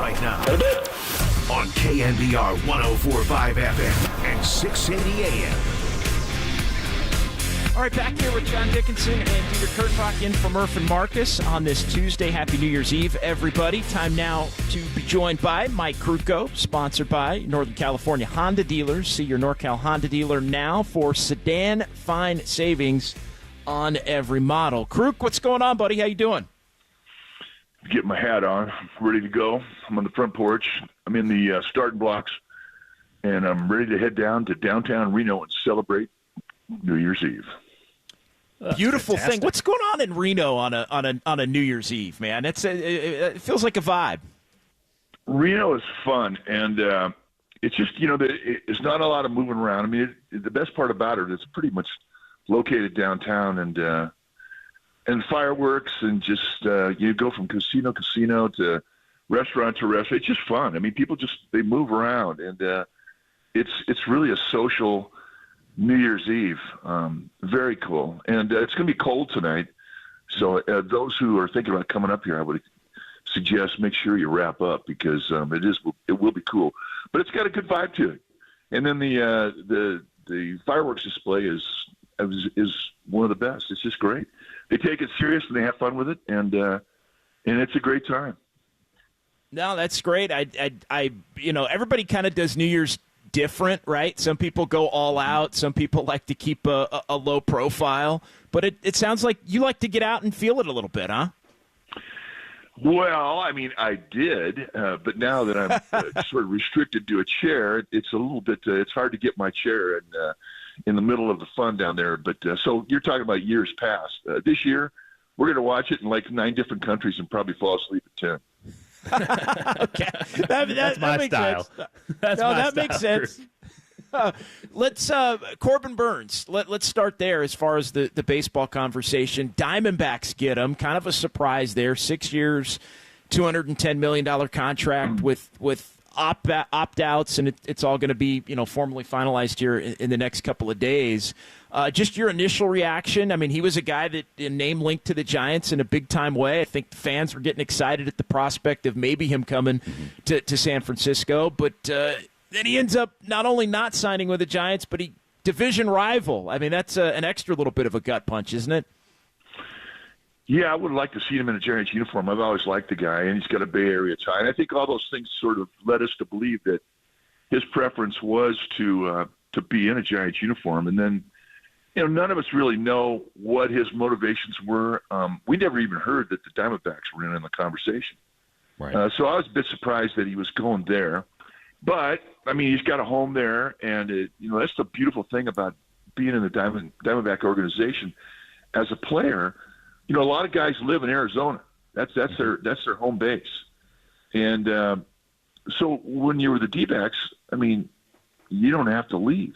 There's no leaving for spring training. You stay in your house year-round. I mean, you train, you go to camp, you play there during the season, and then you get ready for the next season in the off-season there in your hometown. So that's a big deal. That's a big deal with families and wives, and because no wife with little ones likes to have to pick up shop and move around during the course of the year. And for a lot of guys have to do that. And then he also mentioned that the tax thing, that it's a little bit better tax break in Arizona than in California. And I kind of went, yeah, really? You just brought that up? I wasn't really buying that. So nobody really knows, but I would like to have seen him, but it didn't work out. I'll say this: it would have been nice had it worked out. And now a lot of Giants fans are concerned about the state of the rotation. It's Webb and Ray at the top, and I'm looking at a bunch of options to fill in the rest of this rotation. Obviously, Hicks and Harrison, maybe Wynn, Roop, Birdsong, Black, Wisenhunt. Did I miss anybody there? No, and that's a pretty good quiver of young arms. And here's the deal with young arms. You see their base when they come up. You see, okay, this guy's got a fastball one kind. Most of these guys have one grips on the fastball, so they haven't really learned the fastball yet. They have good fastballs, and at this point in their career, they're just trying to throw good strikes with it. Well, when you start to read swing types and you start to understand movement of fastball, you start to realize that a fastball is 2 pitches. And then if you move it around and have the command of it on the 4 corners of the strike zone, it's 4 different pitches with each grip. So in essence, a fastball, if understood, is 8 different pitches depending on movement, grip, and location. So they're really, really in their baby steps in learning the fastball. But that's the best part about all these guys is they have good fastballs. They've got good stuff. They just are learning the art of pitching. So what do? Well, you coach them up and see who puts it together quickly. All these guys can get from point A to point B very quickly, and it's just a matter of the coaching staff. And so I like the prospects. I like what they're doing. I think this is the most pitching prospects that they've had since Bumgarner and Lincecum and Kane and that crew came through. Whether or not they developed to that level, I don't know. You could throw Vogelsong also in that group, but that was a pretty good group. But this group has that potential, and you always like anchors, veteran anchors, and there's still a few out there that they can, by way of trade or even by free agency, that can bring into the fold, and that remains to be seen. But I don't think they're as naked as everybody makes them out to be. I don't think that's an area which is their most need. I'm with you on that one. I love a lot of the young players, but Jack Flaherty, probably the best free agent out there right now, and I guess even more so Roki Sasaki, this kid from Japan who he can sign in mid-January. You got a scouting report on either of those guys, because the Giants are linked to both, as I've noted. Well, Flaherty's a guy who I think is off-speed heavy. I think he nibbles with his fastball to pitch off speed. And I think that's a guy that, if healthy and he takes the ball, he can give you a chance to win in most outings. And I think he's a serviceable arm because of that. Does he give you a chance going up against an ace in a playoff situation? Well, yeah, I guess to a degree. I don't count on him for 200-plus innings. So I do think he's a nice add, and he gives you a chance to win for the most part. As far as Sasaki is concerned, he's 23 years old. He's got great stuff, very loose shoulder from high release, got good fastball that's high 90s, and he's got 4 or 5 different specialty pitches that he can throw over for a strike. Well, that gets you through the lineup twice. Does he know how to pitch? Hell no. He's 23. How can he? So, but would you like to have him in the fold? Well, of course you would. But in order to do so, you're going to have to guarantee this guy at least 8 years because of his age. Right. And guaranteeing 8 years to a pitcher is, to me, still absurd. Yet we saw the Dodgers last year, they guaranteed a young pitcher, 25 years old, 12 years. So we're seeing things in baseball that, that we haven't seen ever. And would I like to see him? Oh, hell yeah. But, he's not the finished product. Mike, I'm looking at some of the best hitters available, right? I'm looking at Pete Alonso. I'm looking at Anthony Santander from Baltimore. The Giants obviously able to sign Willie Adames going back the last couple of weeks. Nice ad. Those are kind of the 2 names, though. Santander and Pete Alonso that are the guys with a little bit of thump. Outfield and first base, 2 potential positions of need, guys that can maybe DH as well. What do you like about those 2 players in the time that you've seen them, especially Alonso? Well, he's dangerous. And the other thing, too, he kind of proved it last year in the postseason. He's not afraid of the big moment. Nope. And he's kind of cartoonish. He's good personality on a team. He's good, and he's a true heart. I mean, he's a good teammate, wants to do well. I don't see him leaving New York. I don't. I mean, he just means too much to the Mets. Excuse me, scuffling here, so we have to cut this short. As far as Santander, I haven't seen him enough. I know that the people who I talk to love him, and they love him because he's a switch hitter and he can bang. So yeah, you'd love to see him because they do need some offense. They still need presence in the middle of the lineup. So that'd be a nice ad. But again, I don't know. I mean, see where it goes. I mean, it's it's the best part about the off season. everybody dreams about having another addition to their club. And from what I've heard, both guys are great in the clubhouse, which I think is huge to Buster Posey. No doubt. Croup, appreciate you. Happy New Year to you, and enjoy Reno. And we'll talk to you again here soon. All right, guys. Happy New Year. All right. Mike Kruko joining us here on KNBR, sponsored by your Northern California Honda dealers. As always, see your NorCal Honda dealer now for sedan fine savings on every model. We'll be back with Tim Ryan right here on KNBR 104.5 and 680, the sports leader.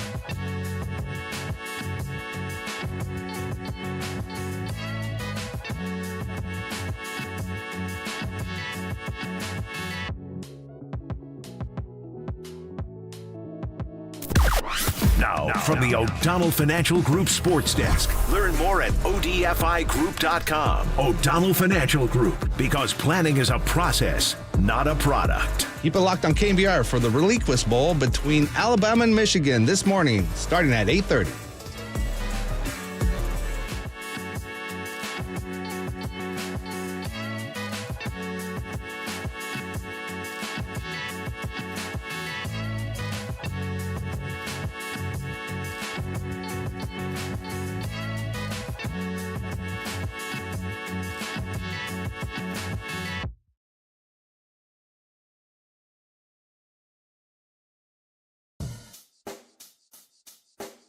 Check the mic and make sure it sound right, boys.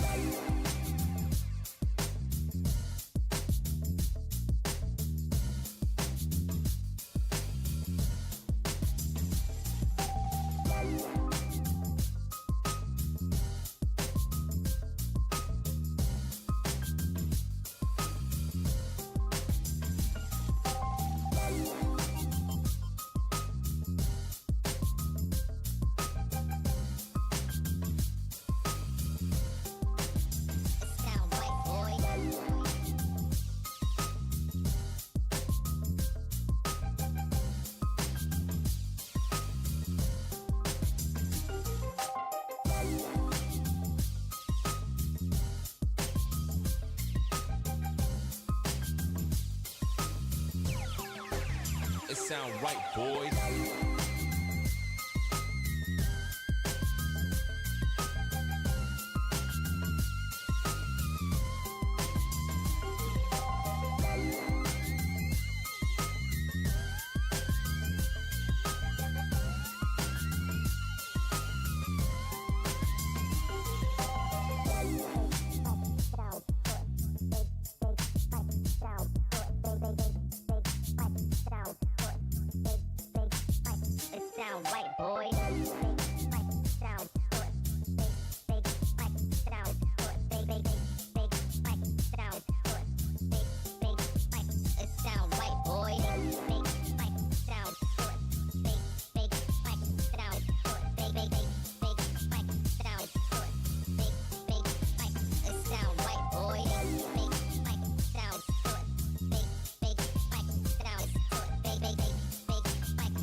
Sound right, boys.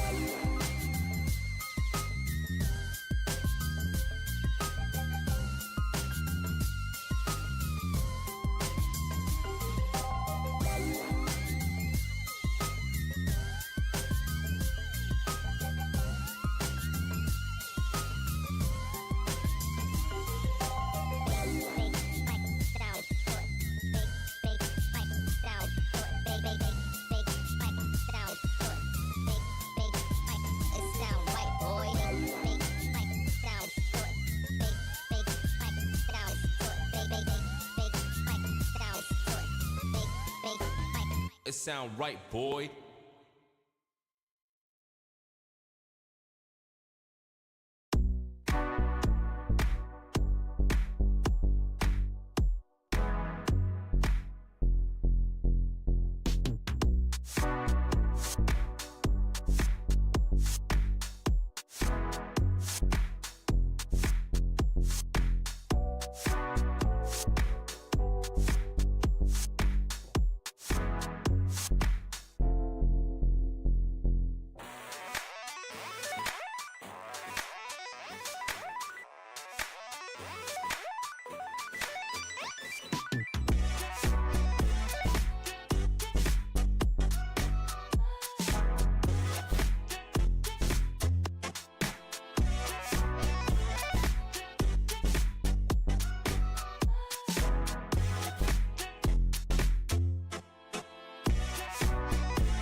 Baseball.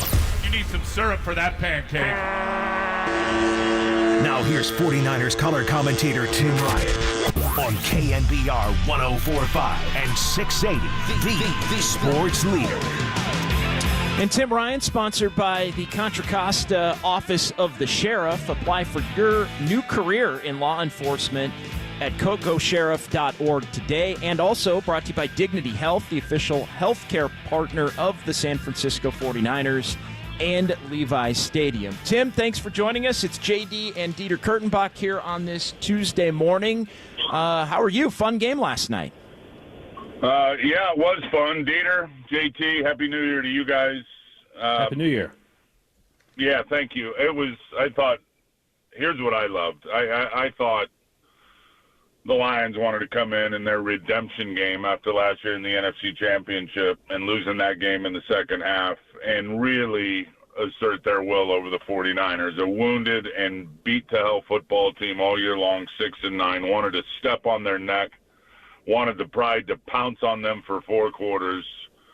And certainly there were some segments that were able to do that. That offense is a juggernaut. But that was a 4-quarter fist fight. And I was jacked at the way the 49ers, despite nothing to play for, when you look at the circumstances, in unfamiliar territory, not going to the postseason. Guys that, been in this a long time, they know what those seasons, including myself, know what those seasons feel like when you really have nothing in terms of the record in the postseason at play at the end of the season. It comes down to self-respect, comes down to team respect, comes down to playing for respect from the coaches and the management. Jobs are on the line. They want to see guys faced with adversity that are out there playing for their job, playing for the name on the back of their jersey and kicking ass. And I don't think you can question one bit of the effort across the board from the 49ers in terms of how they played. So I was absolutely impressed with that. That was fun to watch. I think America saw the only game in town, a brawl between two very good football teams whose records obviously are headed in the wrong direction when you consider what's going on. Play calling was so creative. The execution was even better. At the end of the day, it was a microcosm of what's happened all year long. Poor errors in the fourth quarter, turnovers in the fourth quarter, and when you have 2 turnovers in big spots, you miss 2 field goals. It ended up being a 6-point game. They made 2 field goals. The 49ers missed 2, and you cannot get a takeaway on defense, that's 1 in the last 7 games. Clearly reasons why they didn't come out on top, but I thought unbelievable effort and a hell of a football game. And my hopes and my prayers are that Brock Purdy is going to be all right. Yeah, I think you speak for every 49er fan on that front, Tim. Let's continue it with Brock Purdy. A near perfect first half, 200 yards, perfect quarterback rating, couple of touchdowns. He had it dialed, him and Kyle Shanahan in rhythm, right, with the play calling and everything. What did you see from Brock first half versus second half, where he was lighting the Lions up and then had the two interceptions in the second half? So give us the good and then what went wrong on the two picks.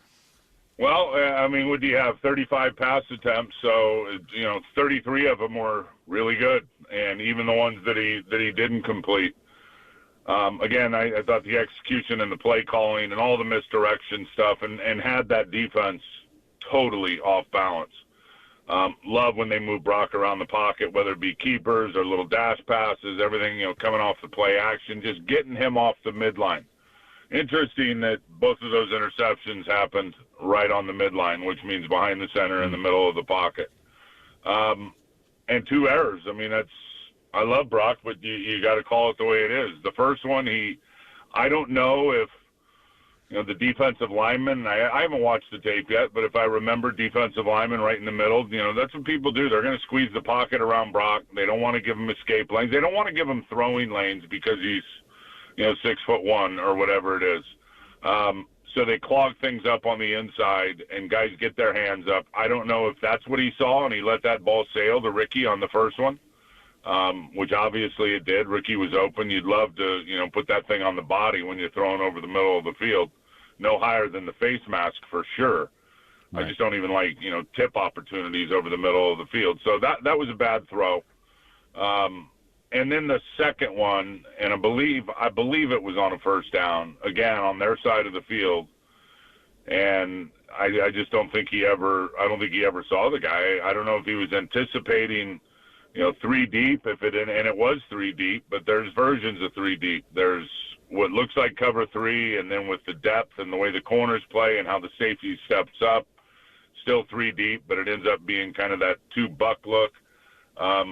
Again, I haven't watched the tape, but Kirby Joseph is, and the guy's been a takeaway machine. He's got 9 interceptions, leads the NFL on the year, and the 49ers went back to one of their staple plays, which is that in cut over the middle of the field versus 3 deep. And Joseph poached it. He was on it the whole way and never even played it. He wasn't worried about deep middle, wasn't worried about getting in his pedal, wasn't worried about being the safety in terms of the last line of defense.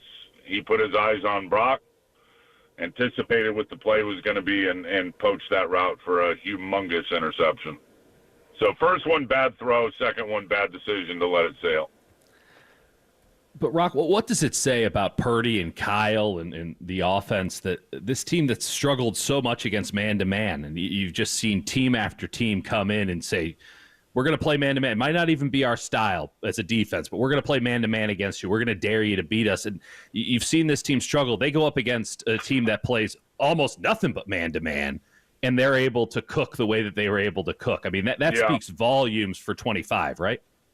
No doubt. Now, I got to go back and watch the tape because I know some of those big plays were certainly against zone.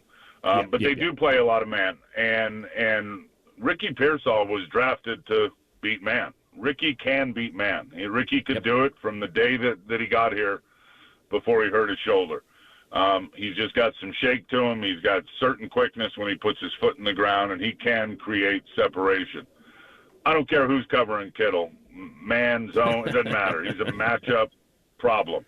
So, yeah, I thought the execution across the board was really good. And, when a team – and here's what I like, because when a team does play exclusively man, they're in man, they're still going to play man. You know what they're saying to your offense and to your receivers is we had no respect for you.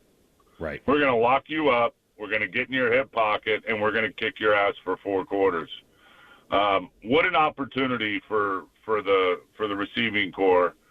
And, man, did Ricky Pearsall make the most of it, and George and Juwan. I mean, those guys, obviously the most heavily targeted, all 3 of them. I think George had 10. I think Yeah. I think Juwan ended up with 10 targets. George was 8 of 8 again. He's the biggest matchup problem on the field. I'd keep feeding that beast as much as I could. But it was impressive, and no doubt it's confidence going into next year. And we all knew when McCaffrey went down they were going to have some challenges. And to me, in the passing game. And because of the inability to win against man a lot, and Ricky wasn't healthy in the beginning of the year and all that. So not having him out there and still being able to do it, I thought was impressive to see. But not having him, that being McCaffrey, also certainly had an issue in pass protection. And, for these young guys, and Patrick Taylor's been at it for a while, so I think he's in his 4th year and played in Green Bay. The running backs are such a big part of protection. And again, without going back and seeing the tape yet, and I'm going to go over there here in just a little bit, the play Brock got hurt on, I think PT was supposed to scan out to the edge on that corner blitz with Brian Branch coming. Not sure about that because I don't know what the protection call was, but the way I saw it, the O-line squeezed. They brought guys inside. They had it blocked up well. I thought Zakel did a hell of a job. I think Austin Pleasance did a pretty damn good job, and you got to scan inside out if you're a running back and go get that guy. Pat was there blocking nobody. Brock got blasted, big moment. And then I think it was the second guy that came in and got his elbow. Again, hopes and everything else that elbow is not what it was before. And I did not like the look of anguish and dejection on Brock's face. I think he knew right away. But McCaffrey was certainly missed all year long and was missed in that big moment in terms of pass protection. I want to flip it over to the defensive line. Just another tough game for the 49ers defensive tackles. It seems as if they can't get any momentum at that position no matter who they're throwing in there. Jordan Elliott kind of fades after a nice start. A tough game for Malik Collins. What did you make of the guys on the interior on the defensive line yesterday? Kind of the same thing. Yeah, kind of the same thing as it's been all year since the Gravedigger. Javon Hargrave was lost week 3. They need a war daddy in there, man, and we'll see what happens in free agency and the draft. They need a monster in there to handle those double teams, to get penetration. It's just been inconsistent, and both of those guys in there have made good plays, obviously, this year. No doubt. But it has been up and down, and it has been inconsistent. And when you're running a defense, and I said this several times last night during the broadcast, in the structure of the 49ers defense with the wide 9 techniques, which means defensive ends out on the edges. And a lot of times even versus those multiple tight end sets out on the edges. Now there's calls, and I saw some last night, some good adjustments in the second half when they'd get to the strong side with those tight ends and they'd work Bosa, Yetur Gross-Matos down inside of those blocks. Just by alignment. But when you line up in that and you keep your wide 9s, because they're out there rushing the passer and they're cocked and got their face mask down to the ground and they're blowing off the ball and all that stuff. It's all certainly got a spot in the NFL and has been highly effective. But in essence, what you're doing is you're funneling everything back to the middle. And I just remember Kasarik in this defense when he was an underling under Washburn in Tennessee and Detroit. You better have war daddies inside that are in their foxholes that aren't coming out and they're not getting moved out. You better have linebackers that are going to fill those gaps and overlap with each other and play it the right way. So, in effect, there's a lot of grass. And the Lions are not stupid. They'll widen their splits. They'll make more space on the inside. That's why it looks like, my God, that combat zone looks like it's 15 yards wide because of where the ends align. And, you couple that with the O-line splits. And then Fred is absolutely a stud in the middle, but D. Winters is still trying to figure it out. He hasn't played a lot. He's a young player. When he's on, he's on. When he's off, he's off. In terms of what his eyes are seeing and how he's playing. Flanagan Foles is clearly not healthy. Jalen Graham has not played a lot. So you're going to see yards in there, just getting blocked by grass at times because of the alignment. There's a lot of space to cover, but there's no doubt that position. And again, taking nothing away from those guys who they are what they are, and Malik and Jordan Elliott, and both very capable and good NFL players, but it's just not consistently good enough. And that's an area I think without question is going to need to be upgraded. You're listening to KNBR AM and KNBR FM San Francisco, the sports leader, a Cumulus media station, as we get into hour number 3 here on this New Year's Eve. Tim, where are you at in the kicking game right now with Jake Moody after the struggles from last night? I love Moody, man. I do. I just, and a lot of these kickers, and I don't know what's going to happen. I mean, the guy was a third-round draft choice. You hear it from the coaches all the time. He never misses in practice. You see it all the time that he's, he doesn't miss those, and he is absolutely loaded with talent. And the ball sounds different when it explodes off of his foot. And I don't get into these guys' heads. And he pushed it, he pulled it, he pushed it. I just relate it to golf, and Jake is a very good golfer. You can't play on Sundays if you can't hit the fairway. I don't care how far you hit it.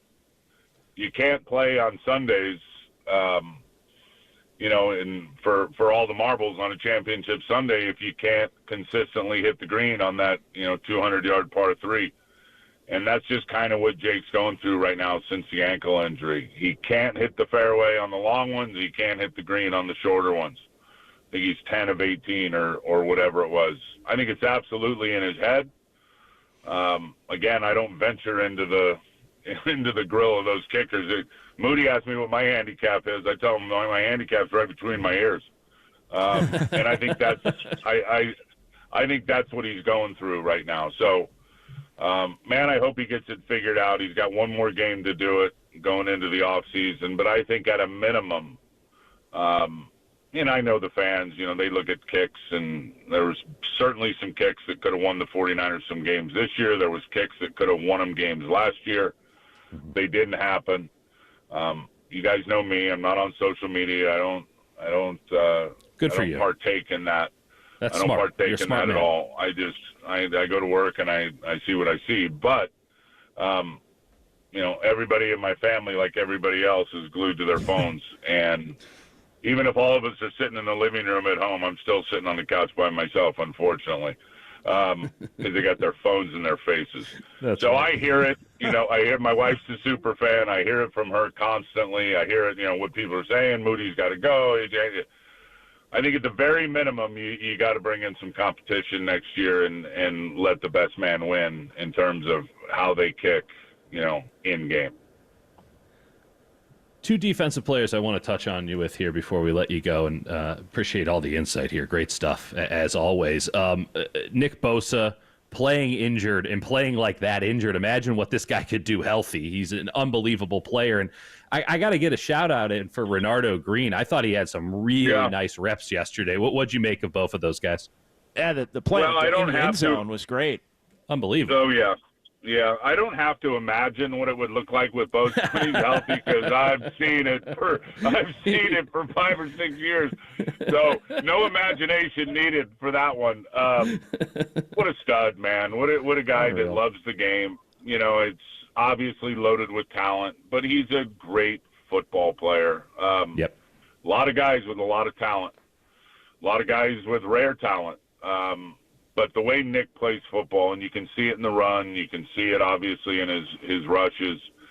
It absolutely killed him when he wasn't out there for those games with his obliques on each side. His work ethic, his commitment, the way that he's nonstop in terms of his body and his conditioning and getting himself, getting that, as I like to call the hyper alloy combat chassis, ready to go every Sunday. And man, it's good. So no imagination needed there. Just got so much respect for him as a person, as a player. Renardo Green is the sky's the limit for this cat, period. He plays the game the right way. He's got a mean streak. He's very, very quiet. Don't let that fool you. He gets after it in the way that he plays. I love his personality. His skills are on full display. You can see it. Now, Goff made some good plays versus tight coverage last night when Renardo was out there, and he's hipped up to guys, and he's running with them, and he's just going to be a really, really good player. That play in the end zone when he came off of, the under coverage and didn't have to be up there and then dropped right into Laporta and timed it perfect and swiped it and got the hand down. He's got the chance. And I said rare talent earlier. I heard him on Papa's show early in the year in a pregame saying that, he's self-proclaimed rare talent. So I love that about Renardo Green. Like, I'm a rare talent. You damn right you are. I love it. And you can see it. So he has got a very, very bright future in pro football. Tim, thanks a lot, man. Really appreciate the time. It's been great getting a chance to talk with you more here lately, and we'll talk again soon. All right, you guys. Everybody keep the faith. Good times are ahead. One game left. I don't know what the plan's going to be in the off season to get this team back to where they need to be, but I know the plan will be good. I know John and Kyle and those guys have been, grinding, and we'll have a good plan to get this team back, where they need to be, which is battling for postseasons. And as I hear Fred Warner say every time I pick up those headphones and put them on, it's the same every year. It's Super Bowl or bust. So let's hope for a happy 2025 to all your listeners. Happy New Year, happy holidays, and keep the faith. Happy New Year, Tim. Thanks a lot. Happy New Year. All right, fellas. Okay, be good. All right, Tim Ryan joining us here on KNBR. Dieter will come back, and we'll wrap things up for 2024. Wow. Hard to believe, just flying along here on this New Year's Eve. But one final segment straight ahead right here on KNBR 104.5 and 680, the sports leader. San Rafael, shout out to you for supporting KNBR, San Rafael's sports leader.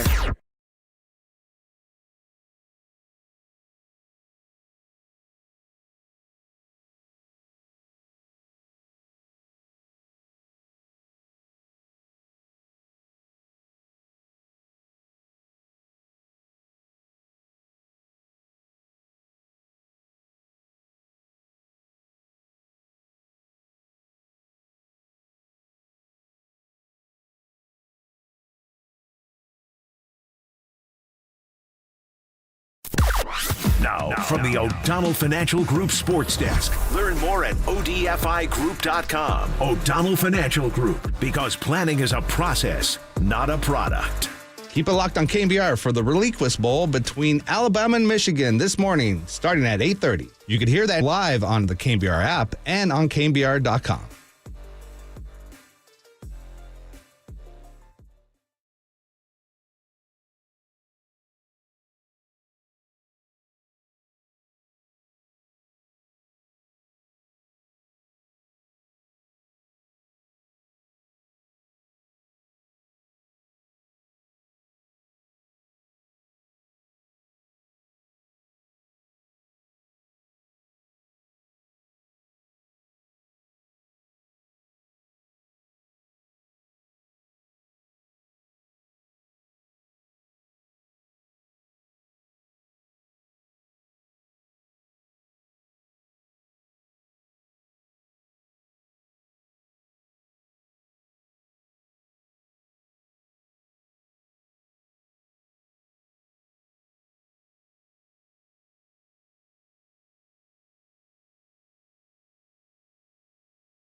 And now, time for the Protect Your Assets with David Hollander Business and Technology Report.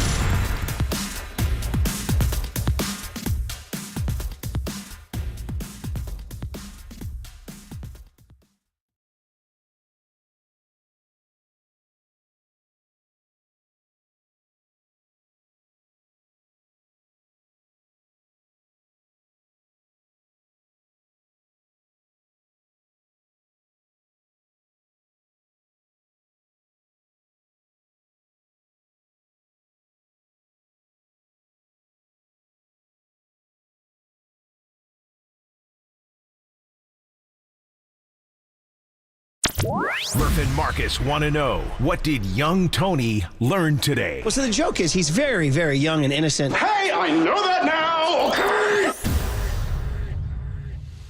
All right, final segment. Typically, what did young Tony learn today? But today it is, what did young Raph learn today? The great Raph Corral in our San Francisco studios. And it's, as always, brought to you by Bigelow Tea. Grab a mug and tea proudly. Raph, what did you learn today on this truncated edition Hey, guys. of Murph and Marcus? Yeah. Hey, Raph. Well, I learned that you really have to get Ricky Pearsall the ball. I mean, if we can get this kind of impact from Ricky Pearsall, I mean, next year is going to be above and beyond much better than this year. And, you know, exactly what... Not a high bar. No, yeah, exactly. And what Purdy said, I mean, it's just, he's seen, you know, during practice, you know, the effort and, you know, the drive that he has. So it's just nice to see, especially after what happened to him right before the week one. But, yeah, no, Ricky Pearsall, definitely get him the ball. And also, we had a Warriors game yesterday. I forgot. I had no idea. I just learned that right now. Yeah, the Warriors played last night, and again, what did young Raph learn today? Brought to you by Bigelow Tea. Grab a mug and tea proudly. Biggest net positive takeaway from the Niner game, Ricky Pearsall. Warriors got smoked last night by the Cavaliers. Really ugly second and third quarters for the Warriors. I think, 11 points in the second quarter for Golden State. Got outscored 20-11 and then 30-27 in the third quarter. That was it. It was basically, you know, as play-by-play man often likes to say, it was an even game except for those two quarters where the home team got drilled. That's kind of what the game was last night. -9 and -10 in the second and third quarters, and you lose by 18. Funny how that works. That's wild. But the offense continues to be an issue for the Warriors when Stephen Curry is not on the floor. And look, Stephen Curry himself last night, 4 of 14 and 3 of 11 from 3. There are more and more games like that lately for Stephen Curry. And Jonathan Kuminga, Dieter, we spent a good chunk of the show talking about Jonathan Kuminga and his emergence and turning a corner and all of those things. 4 for 15 for Jonathan Kuminga last night. I dare anyone to say, and I am not having any of it, that he had a good game last night because he was the Warriors' leading scorer. Actually, no, Moses Moody ended up with 19. So I think you should build around Moses Moody, JD. I feel like obviously he should take over and that Steve Kerr needs to get out of Moses Moody's way because he's the future, right? He led the team in scoring, so he has to be the future. That's just how this goes. I'm just following the logic of recent games. Maybe I'm off base.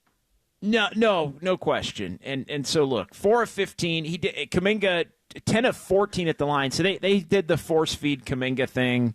He got to the free throw line a bunch. It was a brutal watch last night as I was getting ready for 49er post game and kind of watching the game, congruently watching the 49er game and the Warrior game there in the Levi's press box. Yeah. But, 18 points on 15 shots. Again, not even great at the line, 10 of 14, although he got there 14 times.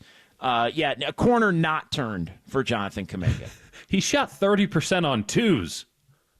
30% on paint, twos. Which, by the way, happens much more frequently when he goes up against a team that has some real athletes, or athletes of his ilk. When he goes up against the grown-ups, he guys that are his size, only grown up in the league, it looks a lot different for Jonathan Kuminga. Got to file that away as well. So much for him being the number 2 or even the number 1. Yeah, the corner. How can you trade him now? How can you trade him? The pump and dump is over. that's where, oh my God, how can you trade him? He had 34 points twice. How can you trade him? Oh my God. Yeah, it's almost as if the 230. It's the veterans' fault, Dieter. It's Steph and Draymond's fault.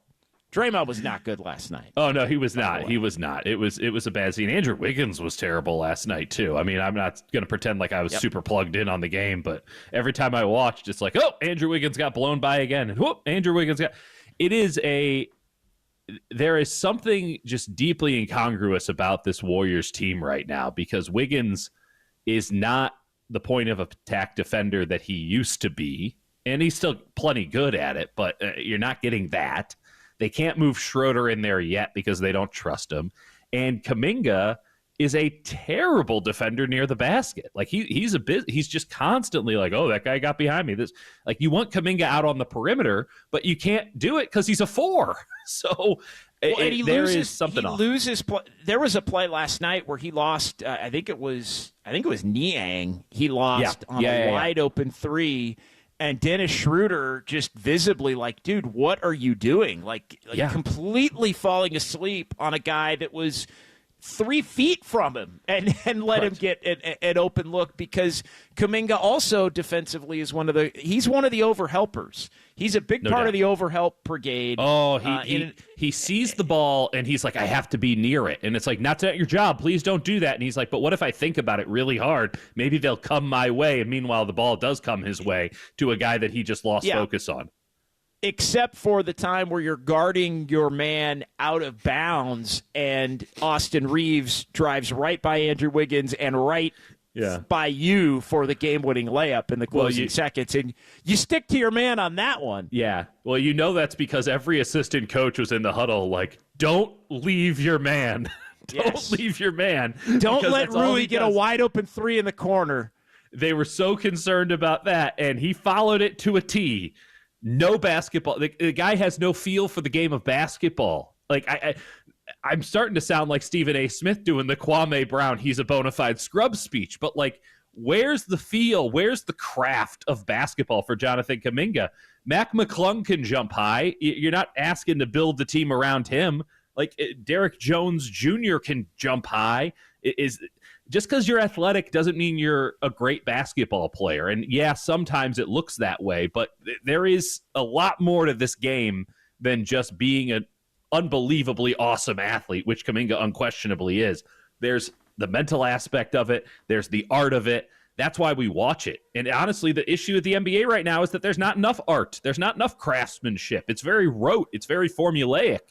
Maybe that's the Jonathan Kuminga world in the future, and it will all come into Kuminga's lap. But at this point right now, I just don't see it. 241 NBA games, no feel yet found. Maybe by 250 he'll find a field, JD, but I'm not banking on it. Lowest shooting percentage in a home game, I believe, in the Steve Kerr era. Warriors 33 for 99 last night, exactly 33.3%, 9 of 38 from three-point range, and they just didn't have it. Cavs obviously an elite defensive team. They're playing better than anybody here in the beginning of the year. 28-4 to begin the season, but the Warriors right back to, and Stephen Curry said it post game, as the kids say, we're very mid, 16-16 going into the new year. For the Warriors, and again, Kuminga had a bad game. He's had some good games. I don't mean to be crushing him, but it's But every single time he has a big game, it's not he had a good game. It's he's turned a corner. He's going to be a future superstar, and that is just a folly that we have to do that every single time he has a positive impact on a game. Drives me absolutely nuts. Well, at least you won't have to do it for Dubs OT for the rest of the season and into perpetuity. That's the problem. It feels like there's no end. And I know that you're optimistic that the Warriors will see the error in their ways. I'm not. we're going to find out sooner rather than later. I guess that's the positive. Who's right on this one? Because I can't live like this anymore, JD. I can't live like this anymore. No question. I mean, it is a cycle that has repeated far too many times. And again, if people would just accept, hey, he has good games, he has bad games, he's a young player. 100%. Even in year 4, he's having to learn. But no, we ride the extremes on a game-in, game-out basis. All right, Dieter, thank you so much, man. We got about 30 seconds. Really appreciate our opportunities to work together here over the last 2 weeks, and hopefully we'll get a chance to do it again here in 2025. I get a sense that we will, but, I'll keep my fingers crossed in the meantime. Always a pleasure doing it with the hardest working man in sports media, John Dickinson. For Curly and for Raph, appreciate you. Time for the ReliaQuest Bowl between Alabama and Michigan. And this change brought to you by Speedy Oil Change and Auto Service. Full service, total trust.